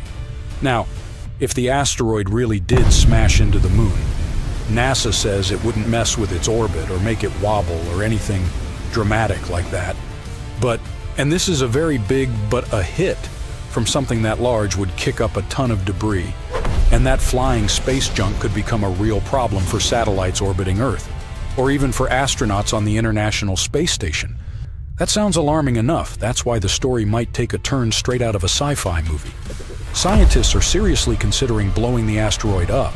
But unlike in a movie, this isn't about saving Earth this time. The most extreme idea is to launch a bunch of nuclear explosives at the asteroid before it reaches the moon. The thinking is, if they can blow it to pieces while it's still far away, the debris will scatter safely into space instead of causing problems near Earth. But of course, there's the catch. While scientists know roughly how big YR4 is, they don't know exactly how much it weighs. And that's a huge problem. Without knowing its mass, space agencies can't design a precise mission to knock it off course. In theory, they could send out a reconnaissance spacecraft first, something to get close to the asteroid, measure it up, and figure out the best way to push it away. But researchers say there just isn't enough time. By the time we'd collect all the needed data and build the right hardware, it'd be too late to intercept the asteroid before the 2032 impact window. So instead of a gentle space nudge, some experts suggest going full Armageddon-style, that very robust disruption. Translated into human, it's blasting the asteroid apart with nuclear explosions. Sure enough, this idea comes with a massive risk. What if the explosion accidentally changes the asteroid's path and sends some fragments toward Earth? The researchers admit it's a possibility, but still think nuking it could be the most practical solution, given the circumstances. If the mission ever happens, it would need to launch sometime between 2029 and late 2031. This would give it just enough time to reach and intercept the asteroid before it gets too close to the moon. Now, nuking space rocks might sound over the top, but NASA actually has some experience with asteroid defense. Back in 2022, they pulled off something groundbreaking with their Double Asteroid Redirection Test, or DART. That mission was all about proving that humans could physically change an asteroid's path without using explosives. NASA launched a small spacecraft in November 2021, and after almost a year of travel, it crashed head-on into a tiny asteroid named Dimorphos at about 14,000 miles per hour. The idea was simple.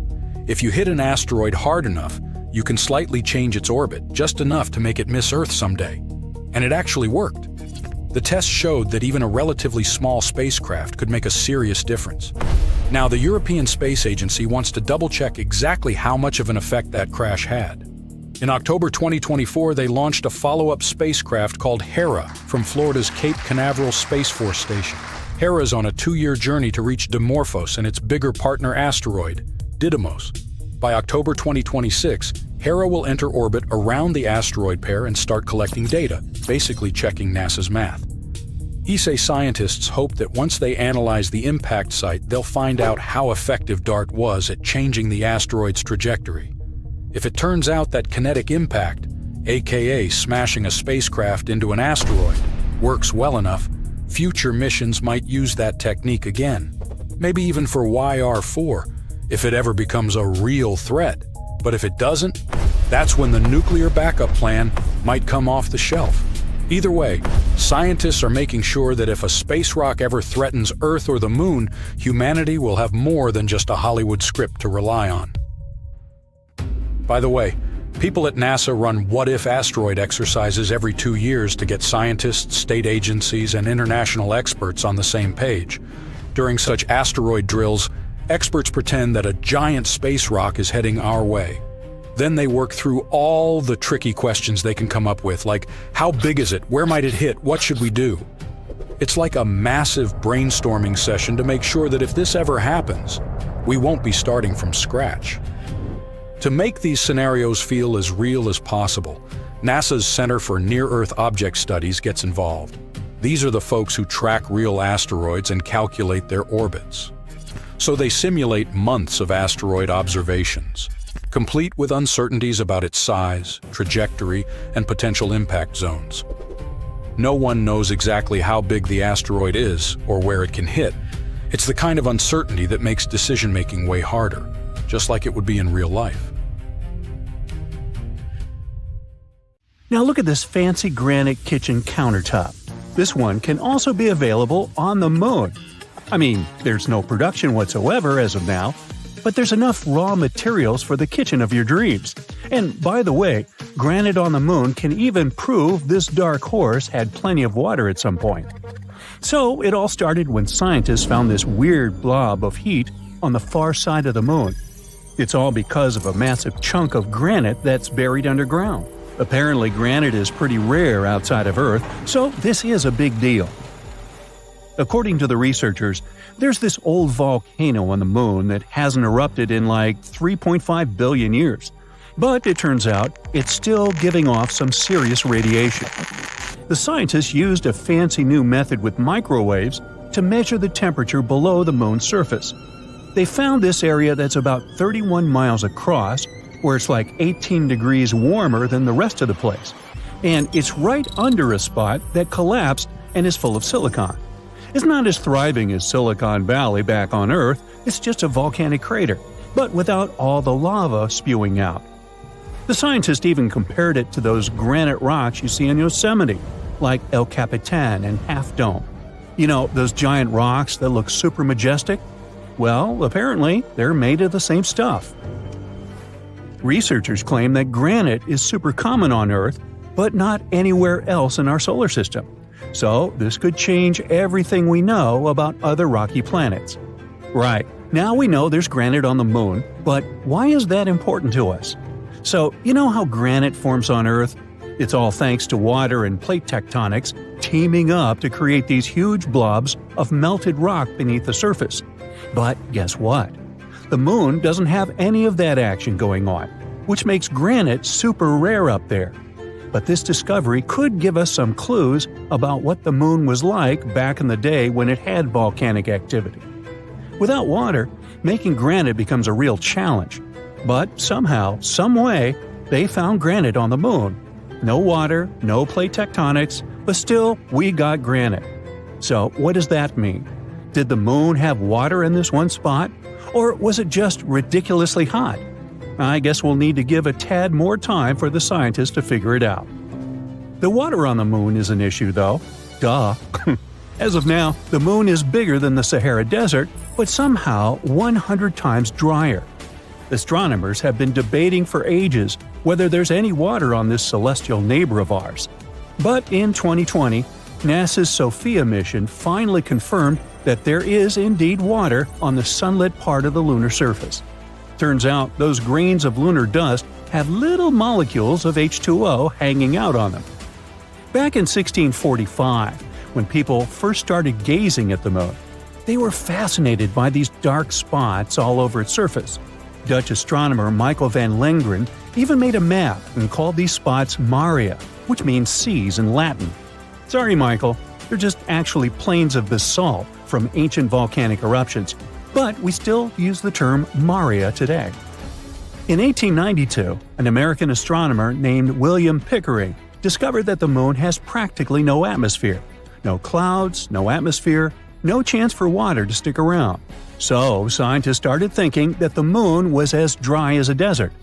But then, in the 1960s, a theoretical physicist named Kenneth Watson came along with an idea. He suggested that water ice could actually exist in the shadowy craters of the moon that never see sunlight. These areas are called permanently shadowed regions. It was a mind-blowing concept at the time.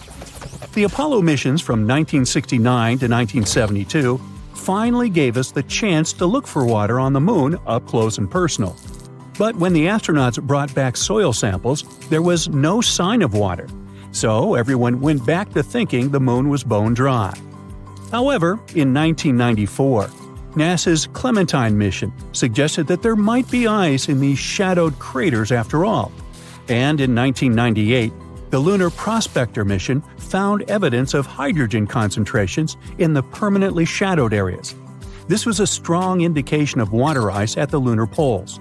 The images weren't super clear, but it was still an exciting discovery. And finally, in 2008, scientists decided to take another look at those Apollo samples. They revisited the old data and found some hints that there might be water after all. It was like finding buried treasure in your own backyard. As you can see, the moon is a pretty promising destination. It even has enough stuff to produce your food supplements – calcium, magnesium, you name it. Just kidding, it's not the best idea to munch on them to boost your diet. But there are a bunch of other applications they can be used for. Calcium is like the fourth most popular element hanging out in the lunar highlands. But here's the cool part.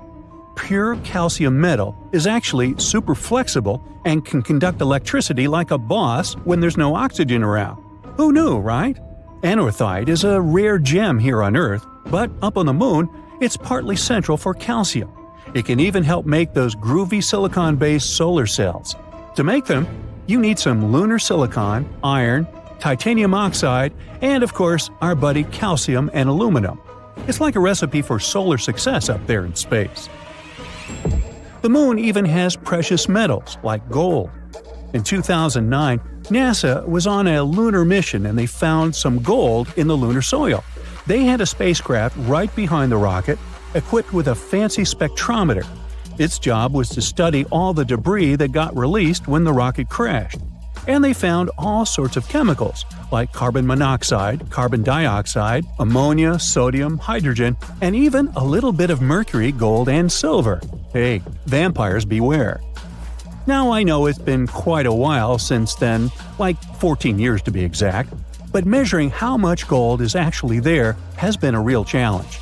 You see, it's hiding deep beneath the lunar regolith, making it tricky to get an accurate count. Yeah, metals are fun and lunar water may have existed, but what about food? Good news, everyone! Scientists are saying that plants can actually grow on the moon, but don't expect a luscious orchard. It'll be more like a moderate garden with just a couple of beds. Here's the scoop.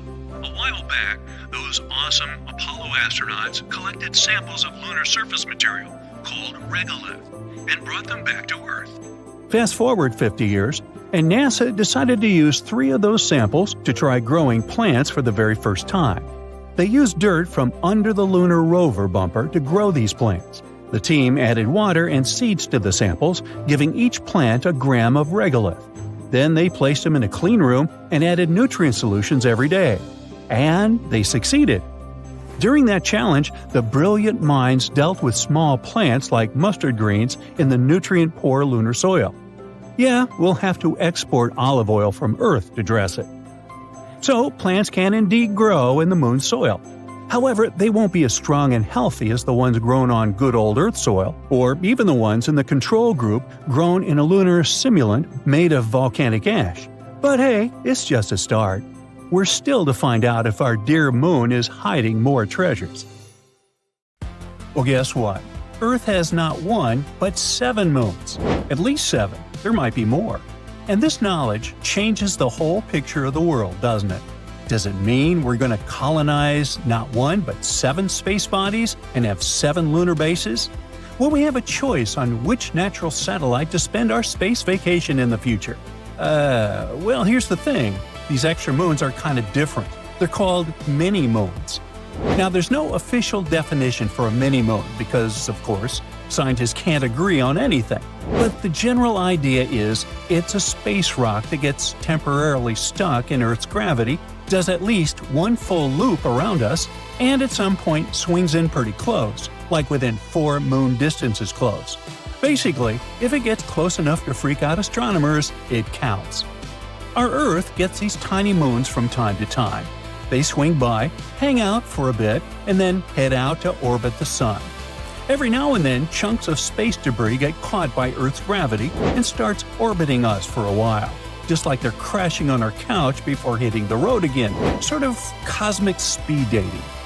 Scientists thought that most of these mini-moons came from the asteroid belt, a giant pile of space rubble between Mars and Jupiter. But some recent discoveries are kind of throwing a wrench in that. It turns out that some of these tiny moons might actually be pieces of our own moon. One famous example, back in 2016, a telescope in Hawaii spotted a weird little object hanging out near Earth. They named it Kame'o'olea, which to me sounds like a cool vacation spot. But it's really a 328-foot wide space rock that orbits the Sun in sync with us. Later studies showed it probably broke off the Moon between 1 and 10 million years ago — I wasn't around then — when something massive slammed into it and made the Giordano Bruno crater. And just recently, another object popped up, 2024 PT5. And guess what? It also looks a lot more like a piece of the Moon than your typical asteroid. Naturally, researchers couldn't resist running the math. One of them, Robert Jedicke, also known as the guy who's basically the mini-moon expert, and his team did several simulations to figure out how often moon chunks might end up orbiting Earth. Turns out, a lot of that debris can actually get caught by Earth's gravity, at least for a little while, and about 20% of it could become legit mini-moons. Now, the best guess is around 6 or 7 little lunar-born space pebbles might be orbiting Earth right now. Not forever, though. These guys have commitment issues. The average mini-moon sticks around for about 9 months before peacing out. And because new debris is always drifting into Earth's neighborhood, the squad keeps refreshing. But here's the thing. These numbers are super shaky. Jedicke literally said the uncertainty is ginormous, and I'm doing air quotes, which is the most sciencey way of saying, we're guessing here.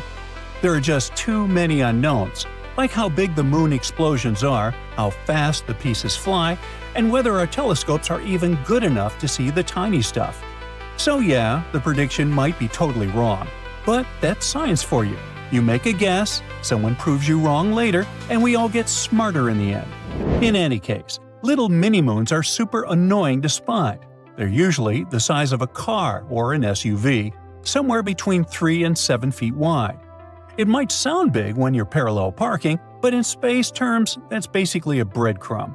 But an even bigger problem is that they're tiny and fast. For us to see them, they have to swing pretty close to Earth so they reflect enough light. But when they're that close, they're also zipping across the sky like they're late for something, which makes them really tricky to catch even with fancy telescopes. That's one of the things that makes scientists worry about mini-moons.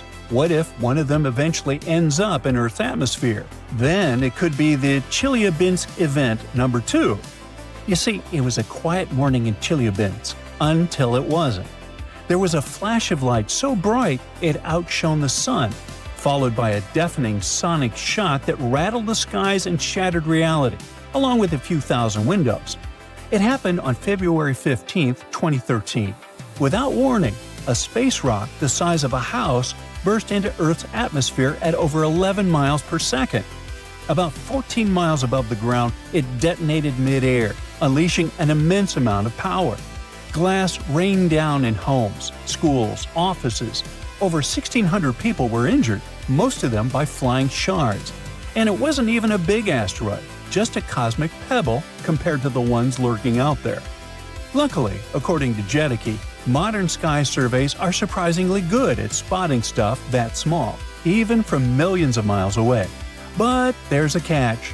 These things move so fast they don't show up as dots in images like normal space objects. They leave streaks, and computers intensely dislike streaks. Those motion trails are harder for algorithms to recognize, so these tiny moons often just slip by unnoticed. Luckily, it's not all doom and gloom. The researchers point out that we did manage to spot one, 2020 CD3, even though it was only visible on 2 out of 1,000 possible nights. That's like finding a needle in a haystack while the haystack is spinning. But once we know where a mini-moon is, it's way easier to track it. And here's where things get exciting. those tiny visitors might actually be useful. Since they come so close to Earth, they'd be way cheaper to reach than flying all the way to the asteroid belt. So, space companies might one day try to snag one and mine it for minerals and stuff. Scientifically, mini-moons are also kind of a big deal. They could help us understand how the solar system was built and how it's still changing.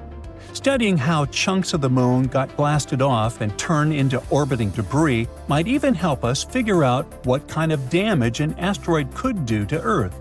So yeah, these little guys may be fast, hard to find, and kind of flaky, but they've got loads of secrets to spill. By the way, Earth might have had 2 real moons once, and those were not mini-moons. One of them was our familiar one, and the other one was a smaller buddy moon tagging along. Sadly, things didn't end well for the little guy. Scientists have been wondering for years why one side of the moon, the one we always see, is smooth and flat, while the far side, the one that never shows its face, is all bumpy, crusty, and way thicker. Looks like the moon has a good side for selfies and a rough don't-take-my-picture side. So, according to a new computer model, that lopsidedness might be the result of a slow-motion cosmic fender bender. The theory goes like this. Millions of years ago, our moon had a smaller moon sibling cruising along with it in space. Everything was chill like for 80 million years. Both moons had the same vibes, similar makeup, same color, just one was 3 times bigger than the other. Then, gravity happened. As the moons drifted further from the Earth, the sun's gravitational pull stepped in, messed with the smaller moon's path, and eventually sent it crashing into the far side of the bigger moon. This wasn't a huge action movie explosion. The speed was more like a slow but firm crash, not fast enough to melt rock, but just strong enough to squish one moon into the other like cosmic Play-Doh. The smaller one didn't leave a big crater. It basically smeared itself across the far side, leaving behind that mountain-heavy terrain we see today. After the crash, space got really messy. Trillions of tons of moon debris got thrown into orbit, and for a few days, the whole system was just dust, rocks, and chaos. And Earth? It got pelted with moon chunks for up to 1 million years afterwards. Some of those space rocks were the size of cities. So, in the end, our natural satellite may be a mix of 2 moons mashed together, one face smooth, one face forever marked by its lost twin. It's kind of tragic, kind of epic, and explains why the moon looks like it lost a fight on one side. So, you kind of forgot to duck, huh? That tiny dot in the sky is an asteroid called 2024 YR4, and it gave scientists a serious scare. Early projections showed a 2.3% chance that it could hit Earth. That might sound small, but for an object big enough to wipe out a city, it was enough to raise alarms. Now, there's good news and bad news. The good, it's no longer on a collision course with our planet. The bad, it might be heading for the moon instead. Astronomers first spotted it in the El Sos Observatory in Chile, back in December 2024. Judging by how bright it appeared, they estimated its size to be somewhere between 130 and 300 feet wide. That's about the size of a football field. If something this big hit Earth, it could be truly catastrophic. I mean, not on the level of the asteroid that wiped out the dinosaurs, but still enough to destroy an entire city, depending on where it lands. Drop it over Paris, London, or New York, and you're looking at complete devastation across the city and nearby areas. That's why it was considered one of the most dangerous space rocks to ever come near us. It makes total sense that this asteroid became a bit of a celebrity. From the moment it was discovered up until February 2025, the risk of a collision just kept climbing. But now we can breathe a little easier. New calculations from NASA have completely ruled out any chance of impact. In fact, there's no serious threat from this asteroid for at least the next 100 years. Okay, but how did we go from this is a threat to, oops, we were wrong? That happens quite often, actually. I mean, an asteroid seems risky at first, then it gets even riskier, and then, out of nowhere, it's suddenly safe. Does that mean we can't trust their math? You see, the first time specialists spot an asteroid, it's really just a tiny dot of light in the sky. At that point, they have no idea what it is or where it's headed. Then they have to observe it again and do some math. That will help them figure out the path they're moving on. But even then, it's still a bit uncertain. They don't really know where the asteroid is going, so the risk corridor is this huge area where it could fly through. If any part of that corridor crosses Earth, the asteroid is considered a threat. Usually, at least 3 observations are needed to figure out its orbit. Basically, how fast it's moving and where it's headed. A lot of times, as they start to get a clearer picture, the risk zone still overlaps with Earth, so it looks more dangerous at first. But typically, as they keep tracking it, the risk zone gets smaller and moves away from Earth, and suddenly, the risk drops. And they keep narrowing down the uncertainties until they can confidently say, "Relax, y'all, it's not heading for Earth." And that's exactly what happened to just our famous 2024 YR4. So, we can all relax a bit now, right? Yeah, we know that 2024 YR4 won't hit us, but it could end up crashing into the moon instead. At first, projections said there was a 1.7% chance of that happening in 2032, but recently, that number has gone up a little to 3.8%. If it does hit the moon, though, it won't be dangerous for us. I mean, there won't be any shockwaves felt here on Earth, and the moon isn't gonna crack in half. Experts say nothing really shocking or concerning would happen, but it would be an awesome opportunity to see a lunar impact. If we're lucky, we might even catch the exact moment it happens. And if we miss it, we will still get to observe a brand new crater on our natural satellite. Such events are pretty common for the moon, since it doesn't have an atmosphere to protect it from incoming debris. In fact, there are hundreds of detectable impacts each year. See those bright spots lighting up? These are real images of asteroids hitting the moon. But specialists aren't just sitting around and waiting. They've been keeping an eye on lunar impacts for years. For example, the European Space Agency has a project called Neliota, where they use a powerful telescope in Greece to track these impacts. They've recorded over 100 tiny explosions from space rocks hitting the moon. They also have the Lumio mission, which is a small satellite that counts lunar impact flashes on the far side of the moon, the side we can't see from Earth. These observations help scientists understand how often the moon gets hit and how this might affect astronauts and lunar bases. Now, 2024 YR4 might be a special case. That's because most space objects that collide with the moon are really small. We've never seen a collision with something larger than about 160 feet. If YR4 does hit, it could be an amazing sight. So yeah, scientists are kinda hoping it happens. But 2024 YR4 isn't the only asteroid on the radar. There are actually quite a few others that have been classified as potentially hazardous.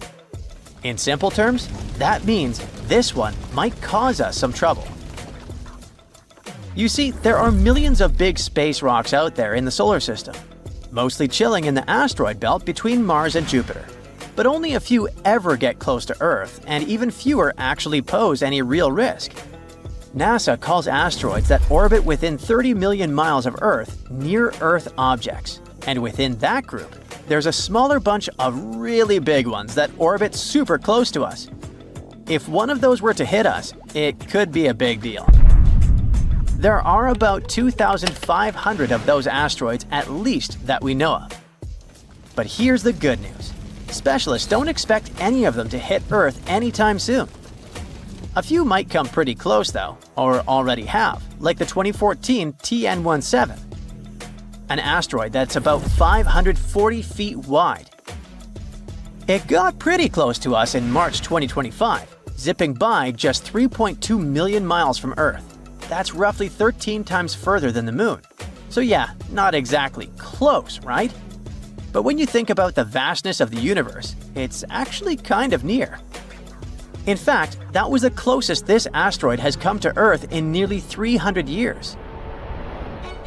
Thankfully, nothing happened, and that asteroid has already drifted away from Earth again.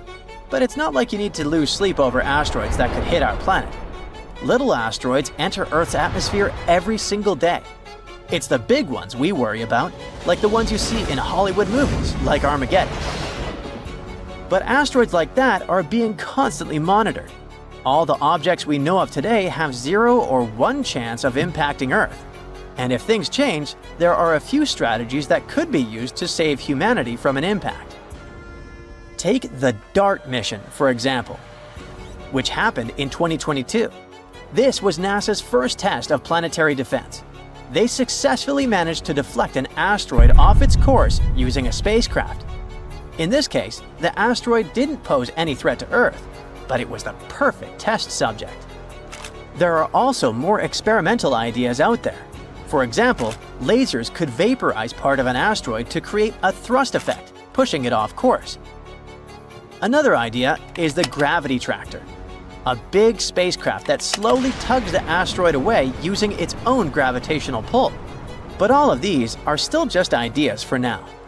If we can't pull any of those off, authorities would probably still have enough time to evacuate the impact zones. So yeah, I wouldn't stress too much about an asteroid impact.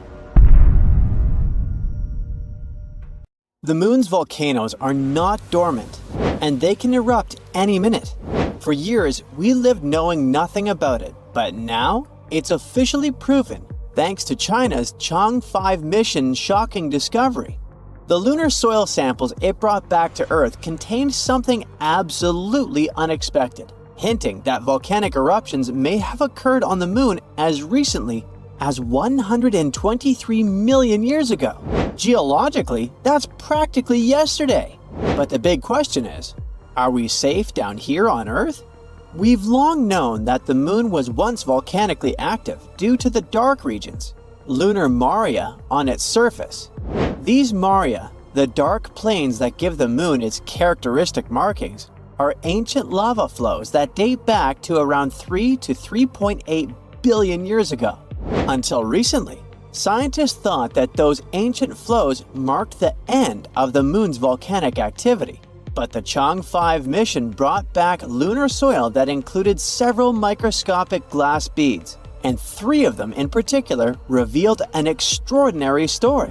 They formed around 123 million years ago from volcanic eruptions.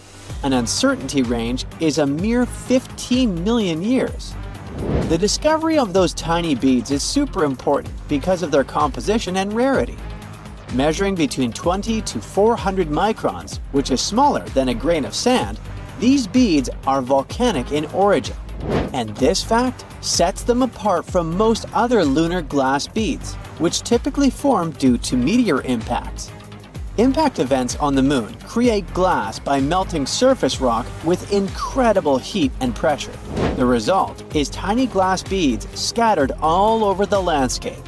Yet, the volcanic beads identified in Chang'e 5's sample were formed by magma erupting from beneath the moon's crust and cooling it into glass as it reached the surface.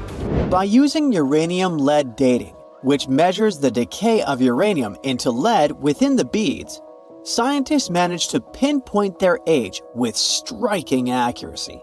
The results suggest that the last known volcanic activity on the moon happened within the past 200 million years, making it a recent event in the moon's long history.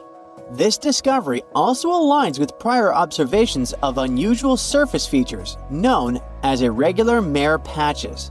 Those are smooth mounds surrounded by rocky terrain. They were first spotted by NASA's Lunar Reconnaissance Orbiter in 2014. These patches appear much younger than other lunar features, potentially formed by volcanic eruptions less than 100 million years ago. Before Chang'e 5's glass beads, these irregular mare patches were among the best evidence of recent volcanic activity on the moon. Yet, without confirmation, their origins remain uncertain. And now, the glass beads confirm volcanic action. The findings raise new questions about the moon's inner workings. In particular, how could it retain enough heat to sustain volcanic eruptions? We thought that the moon had cooled significantly after its formation 4.5 billion years ago, which made it volcanically inactive. And without tectonic activity or an atmosphere, the moon should have shed its internal heat long ago. Yet the beads suggest the possibility of some localized heat sources within the moon's mantle. Scientists think that heat-producing elements such as potassium and thorium might be creating small, warm pockets which generate enough heat to melt rock and trigger isolated volcanic eruptions. But wait, beyond rewriting the moon's history, this discovery adds an intriguing twist to ongoing studies of transient lunar phenomena. These sightings, often reported as ghostly glows or hazes by amateur astronomers, remain unconfirmed by scientific probes. Some experts just dismiss them as illusions caused by Earth's atmosphere. But if the moon has small pockets of volcanic or outgassing activity, TLP might have a real basis. Gases emitted from beneath the surface could explain such mysterious glows and possibly be a hint of residual volcanic action on the moon. Now, if volcanic activity still lingers on the moon, this might have exciting implications for future lunar missions. In the coming decades, astronauts might be able to use volcanic heat for generating power, melting ice into water, or even warming bases built into the frigid lunar surface. But recent geological discoveries aren't limited to Earth's natural satellite. We learn more about volcanic moons beyond our solar system too. The detection of a possibly volcanic exomoon orbiting exoplanet WASP-49b around 635 light-years away means that volcanic activity may be a common feature among moons. Up until now, Jupiter's moon, Io, held the title of the most volcanic body we know about.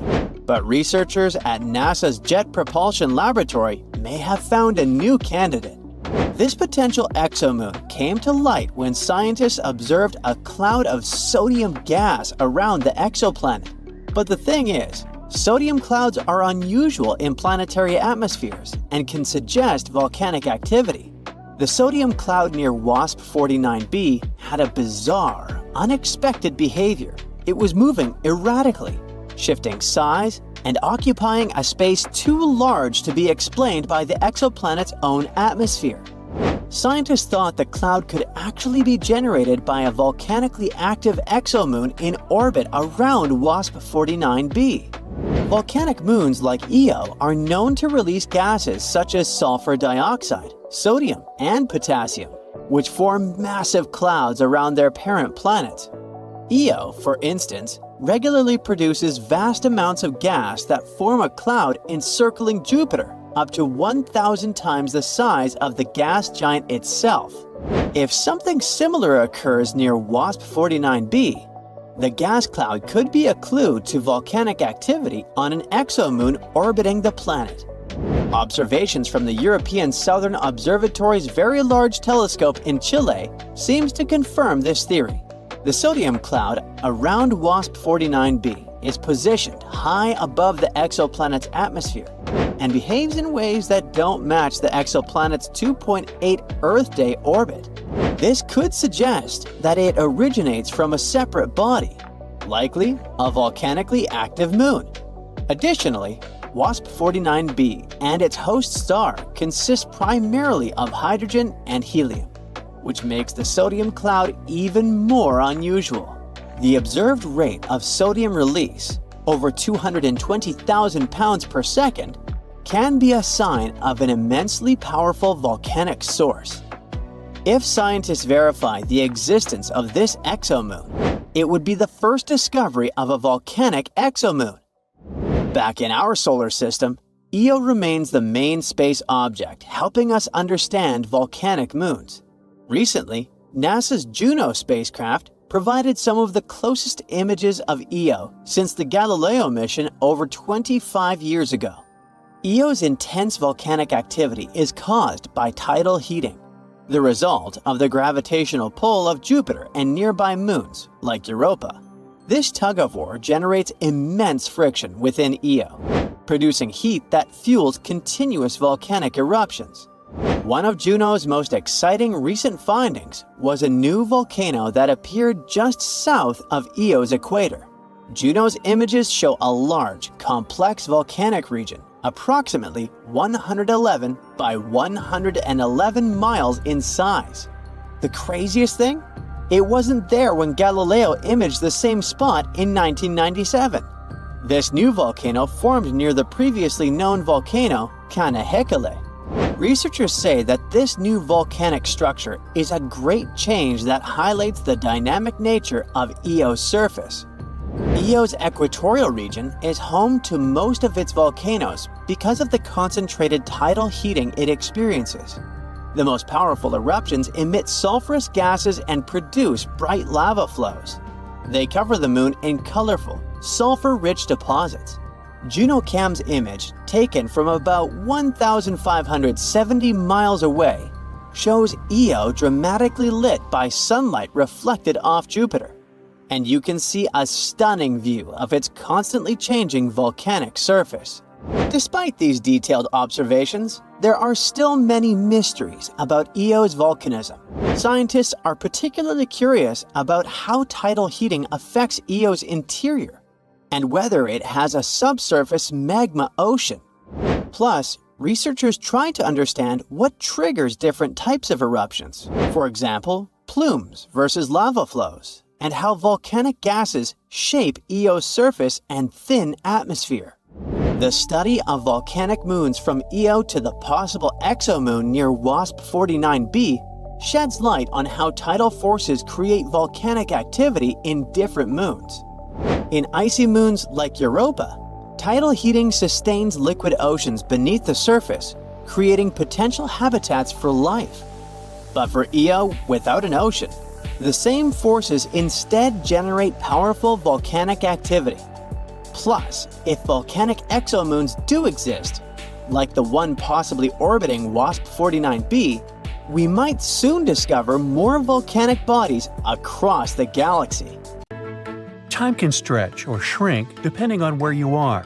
Climb to the top of an extremely high mountain, and time will pass a teeny tiny bit faster than if you were down in a valley. That's all because of gravity and how it affects time. We hardly notice it in our everyday life. But for scientists and space agencies preparing to send people to the moon, these minuscule differences in time really do matter. We'll get to answer the why question a bit later. Right now, a new space race is underway. Many countries want to establish long-term bases on the moon. With humans up there, things like reliable timekeeping become crucial. The thing is, the moon doesn't operate on Earth's time. A day on the moon runs slightly faster than a day on Earth. The difference is about 56 microseconds, and it seems insignificant. But over time, even such a difference can add up, creating bigger issues. So, to keep lunar missions running smoothly and prevent things from drifting out of sync, NASA and scientists around the world are now dealing with a tricky challenge: creating an entirely new lunar timescale. NASA is supposed to start using it by 2026. It's the same year they hope to send astronauts back to the moon for the first time in 50 years. But this new timescale is not just a moon time zone. It's actually an entire system that will adjust for the moon's faster time and keep everything synchronized with Earth's time systems. Only in this case will missions be able to run smoothly. You see, on Earth our timekeeping is already surprisingly complicated. It might seem like time should be a straightforward concept, but keeping accurate time is actually a precise science, especially when you consider how much timekeeping affects our daily lives.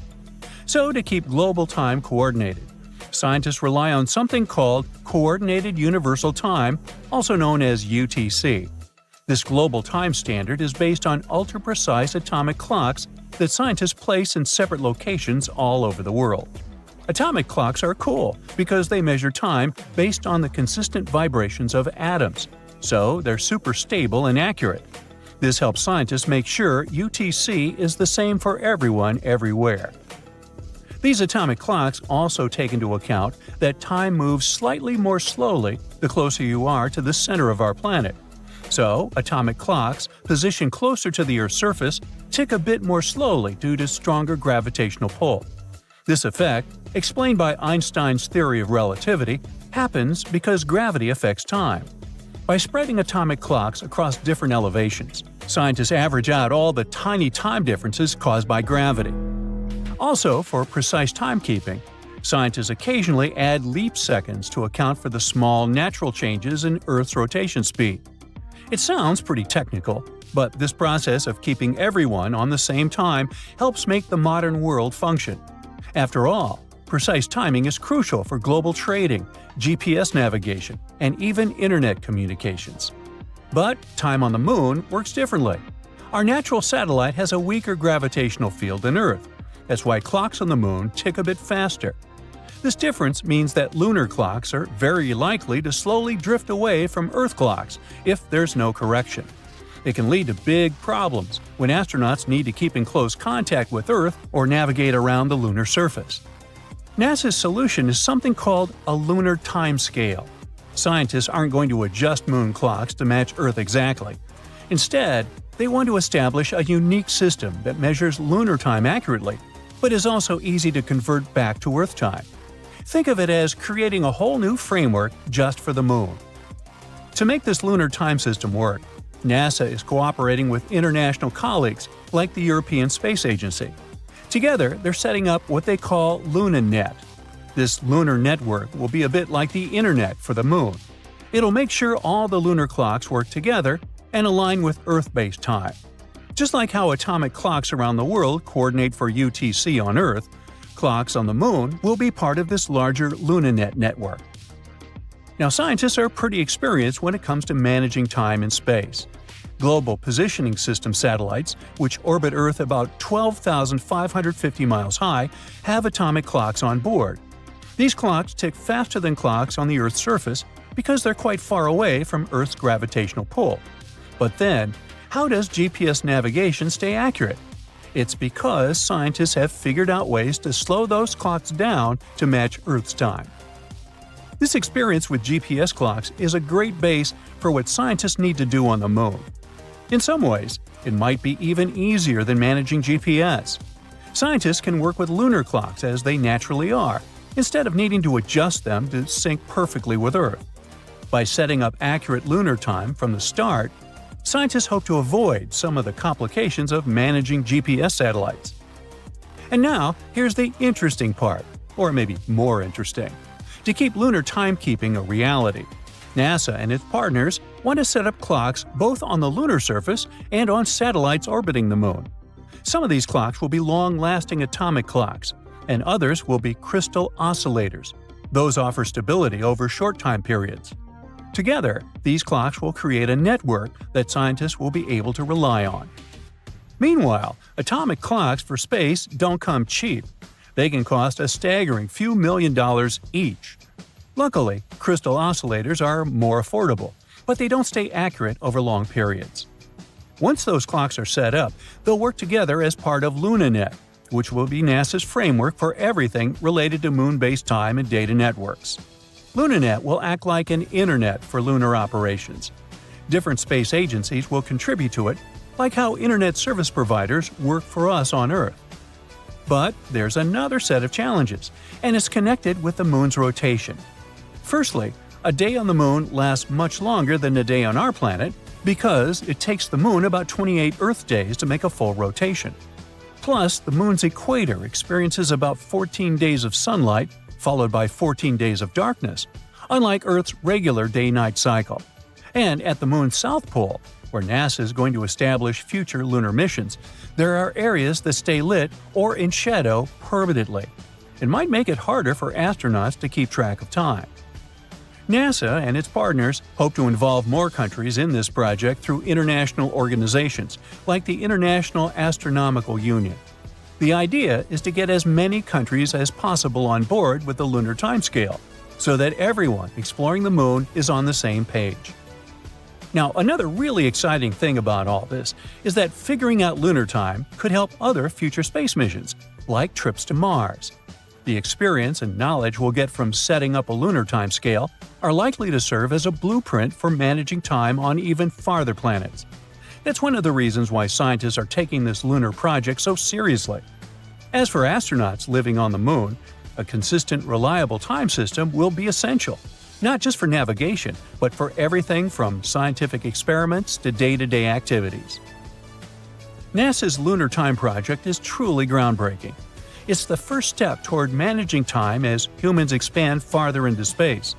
And if they get it right, it'll mean that future astronauts won't just have Earth time to guide them. They'll also have a Moon time, and even, one day, a Mars time too. Precise timekeeping matters both for the sake of scientifically understanding the passage of time on the Moon and for setting up all the infrastructure necessary to carry out missions. Scientists are also eager to create a timescale from scratch because they can take everything they've learned about timekeeping on Earth and apply it to a new system on the Moon. Well, I'm out of time, so bye!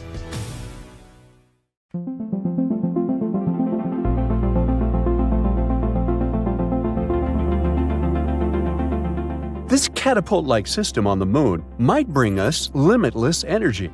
It's a launch system concept that was recently proposed by the Chinese scientists. It would work like a hammer throw, spinning a launch arm that flings objects. This arm is supposed to be about 165 feet long. It will accelerate until it reaches the Moon's escape velocity, and then whoosh! The capsule is sent into space. This crazy idea will cost around $18 billion. Ooh, pricey. But trust me, it's totally going to be worth it. The system would be powered by solar panels and nuclear energy. It could also recover more than 70% of the energy used after each launch. The Moon has a very weak gravity. There's also barely any atmosphere, so the air doesn't weigh you down. This makes it so much easier to launch stuff there.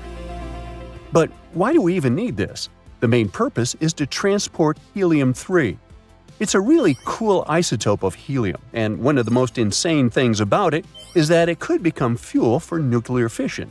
This is the same process that happens in stars, including our Sun. If we manage to recreate nuclear fusion here, on Earth, we can make it a clean and basically limitless source of energy for power plants. But helium-3 is super rare on Earth. We can sometimes find it in volcanic rock formations on the ocean floor. That's because it's a product of another rare element called tritium, the element we usually make in nuclear reactors and put in cool stuff like glow-in-the-dark paint.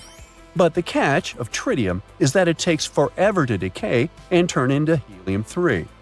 Now, there's a bunch of helium-3 on the Moon, around 1 million tons. Just 20 tons of helium-3 could meet China's yearly electricity needs. In fact, lunar soil has enough helium-3 to power the entire world for over 1,000 years.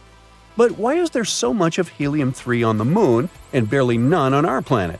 Well, that's because helium-3 comes from the Sun and travels in solar winds. Solar winds are like streams of dangerous particles. They're super radioactive.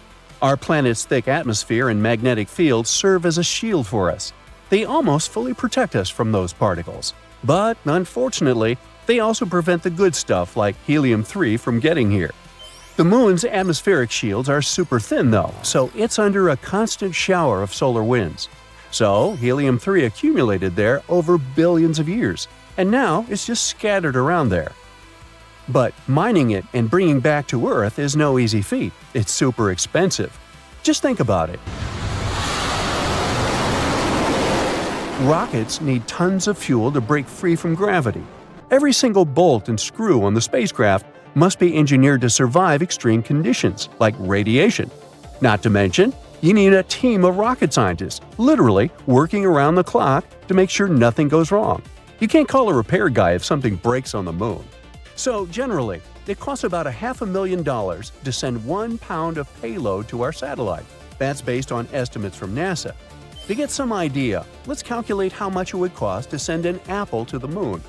A typical apple weighs about 0.4 pounds, so that funny mission would be at least $200,000. Now, for comparison, the Chinese launch system weighs around 80 tons.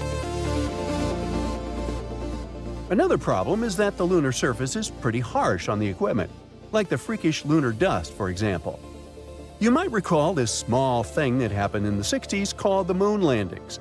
But when the Apollo astronauts came back from the moon, they found something weird was happening to them. Their throats were sore and their eyes watered. Luckily, it wasn't some scary moon sickness. Turns out, there's a lot of lunar dust clinging to their spacesuits. This dust seems harmless, but it's made up of sharp and abrasive particles, much smaller than a human hair, yet sharp like glass. It contains silicate, a thing that can cause severe lung problems on Earth and is a common issue for miners.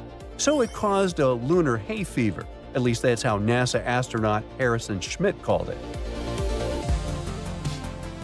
All 12 astronauts who walked on the moon were then sneezing and experiencing nasal congestion. Sometimes it took days to fade away. The dust even got inside their spacecraft, smelling like burnt gunpowder. This nasty stuff can be harmful to both humans and equipment. It managed to damage spacesuit boots and even ruin the seals on the containers used to bring back samples during the Apollo missions. As we mentioned, they're glass-sharp and jagged, so they start scratching, grinding, and wearing down any surfaces they come in contact with. They don't care if it's metal, glass, or humans. And since there's so much dust, this causes equipment to malfunction and fail quite quickly. And that's just one of the possible hurdles with lunar missions. So scientists really need to come up with some weird ideas to get that precious helium-3. The Chinese scientist project looks like a weird sci-fi invention, but it's a cost-effective way to transport materials back to us. It could throw stuff to Earth twice a day, and it would be 90% cheaper than current methods. Since it only needs electricity and no fuel, the system would be small and easy to set up. Besides the beloved helium-3, this catapult would also help advance technologies in space mining and heavy launch vehicles. No lunar dust scares this thing. It should last for at least 20 years. It would need to be transported to the moon using China's super heavy lift rocket. But the idea is far from new. There was a novel called The Moon is a Harsh Mistress by Robert A. Heinlein. In the story, there's a lunar colony that uses an electromagnetic catapult to send weed and water ice back to Earth. It gets quite wild when the colonists, known as loonies, eventually take control of this catapult. They threaten to launch rocks at Earth unless their colony is recognized as an independent world. Sounds kind of funny, but a large rock, if thrown at us from the moon, could wipe out a city. The damage would be like from a meteorite strike, with fires, houses destroyed, and worse. But scientists have been talking about this catapult idea for a while. For decades, they were trying to find a way to use electromagnetic systems to send resources from the moon to Earth. There are also some challenges. For example, scientists forgot to mention how exactly helium-3 would be extracted from the lunar soil. Installing this launch system on the moon's rugged surface would be difficult as well.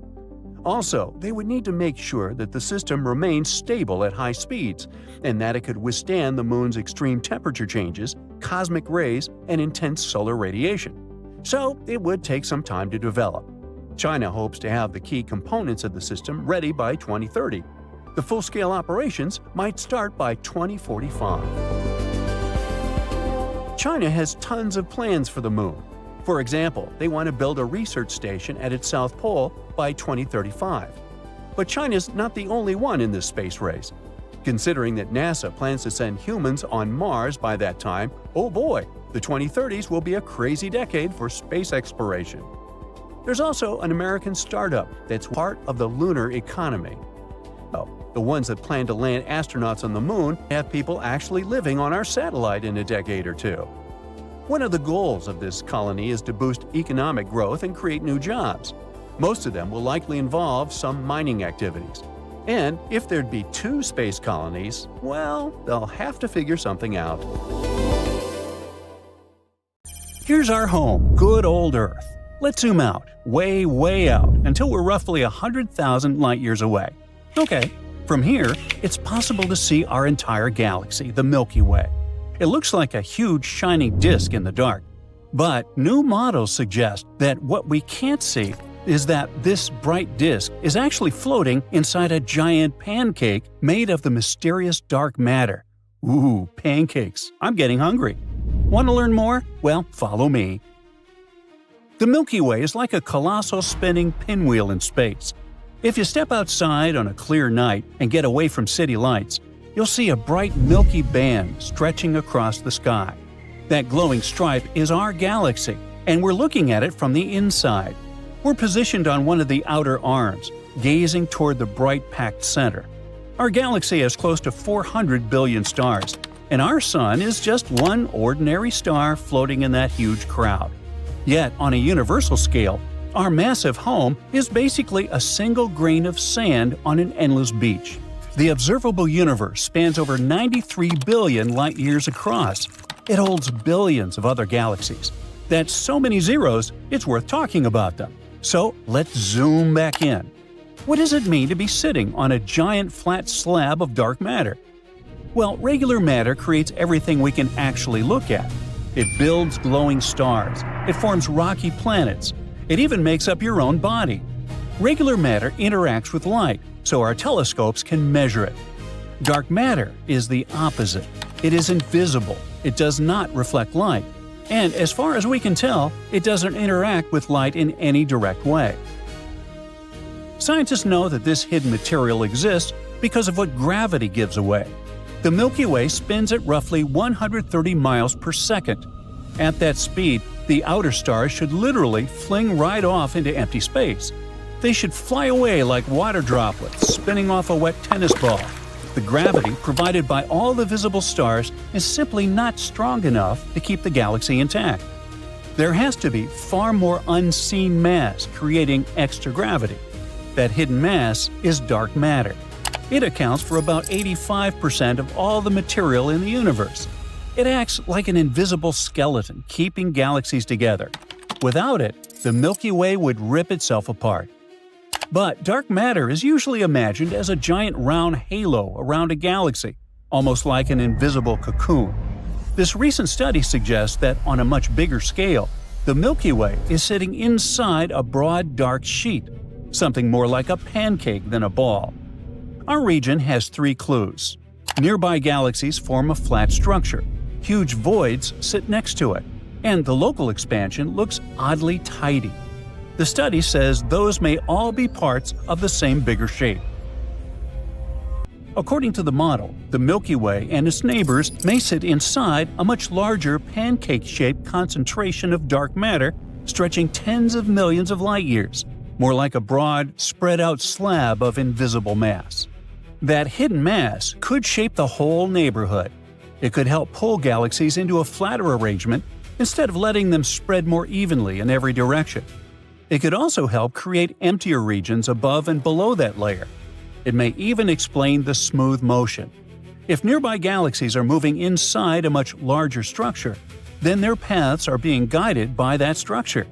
The quiet Hubble flow may not be a coincidence. It may be a clue.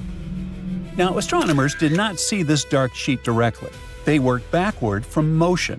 They measured where nearby galaxies are and how they move, then asked what kind of hidden mass would produce that pattern. The answer was not a blob, not a sphere, not a random cloud. It was a flattened structure on an enormous scale. So, how do you find a giant invisible structure you can't see at all? Well, you look at what it does. Scientists tracked how isolated galaxies near us are moving and use them like bright markers in the dark, revealing how unseen gravity is tugging on them. Then they ran simulations to test what kind of hidden structure could create that pattern.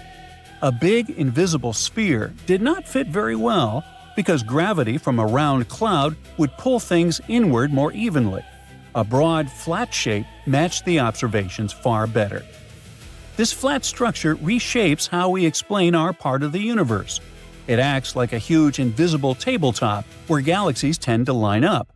Because of this, the space right above and below is empty. It explains why we have these giant uninhabited zones of space nearby. This pancake is like a hidden framework that keeps our corner of the universe organized. And this hidden structure does not just shape where galaxies sit. It may also be moving as part of a larger cosmic flow. The entire dark matter pancake is hurtling through space. We are surfing on a cosmic wave through space at a ridiculous speed. The whole flat sheet is being dragged toward a dense region of space astronomers call the Great Attractor. It is the gravitational anchor of our local universe. Basically, it's a dense, packed region containing tens of thousands of other galaxies grouped closely together. All those galaxies combined create an immense amount of mass. That weight generates a gravitational pull so intense it bends the fabric of space. It forces everything within hundreds of millions of light years to fall toward it.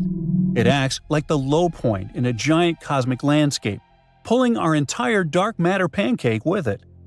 The wild part is that we still can't see this structure. The Great Attractor hides behind a thick glowing band of stars at the center of the Milky Way. Astronomers call this blocked area the Zone of Avoidance. Ooh, good nickname.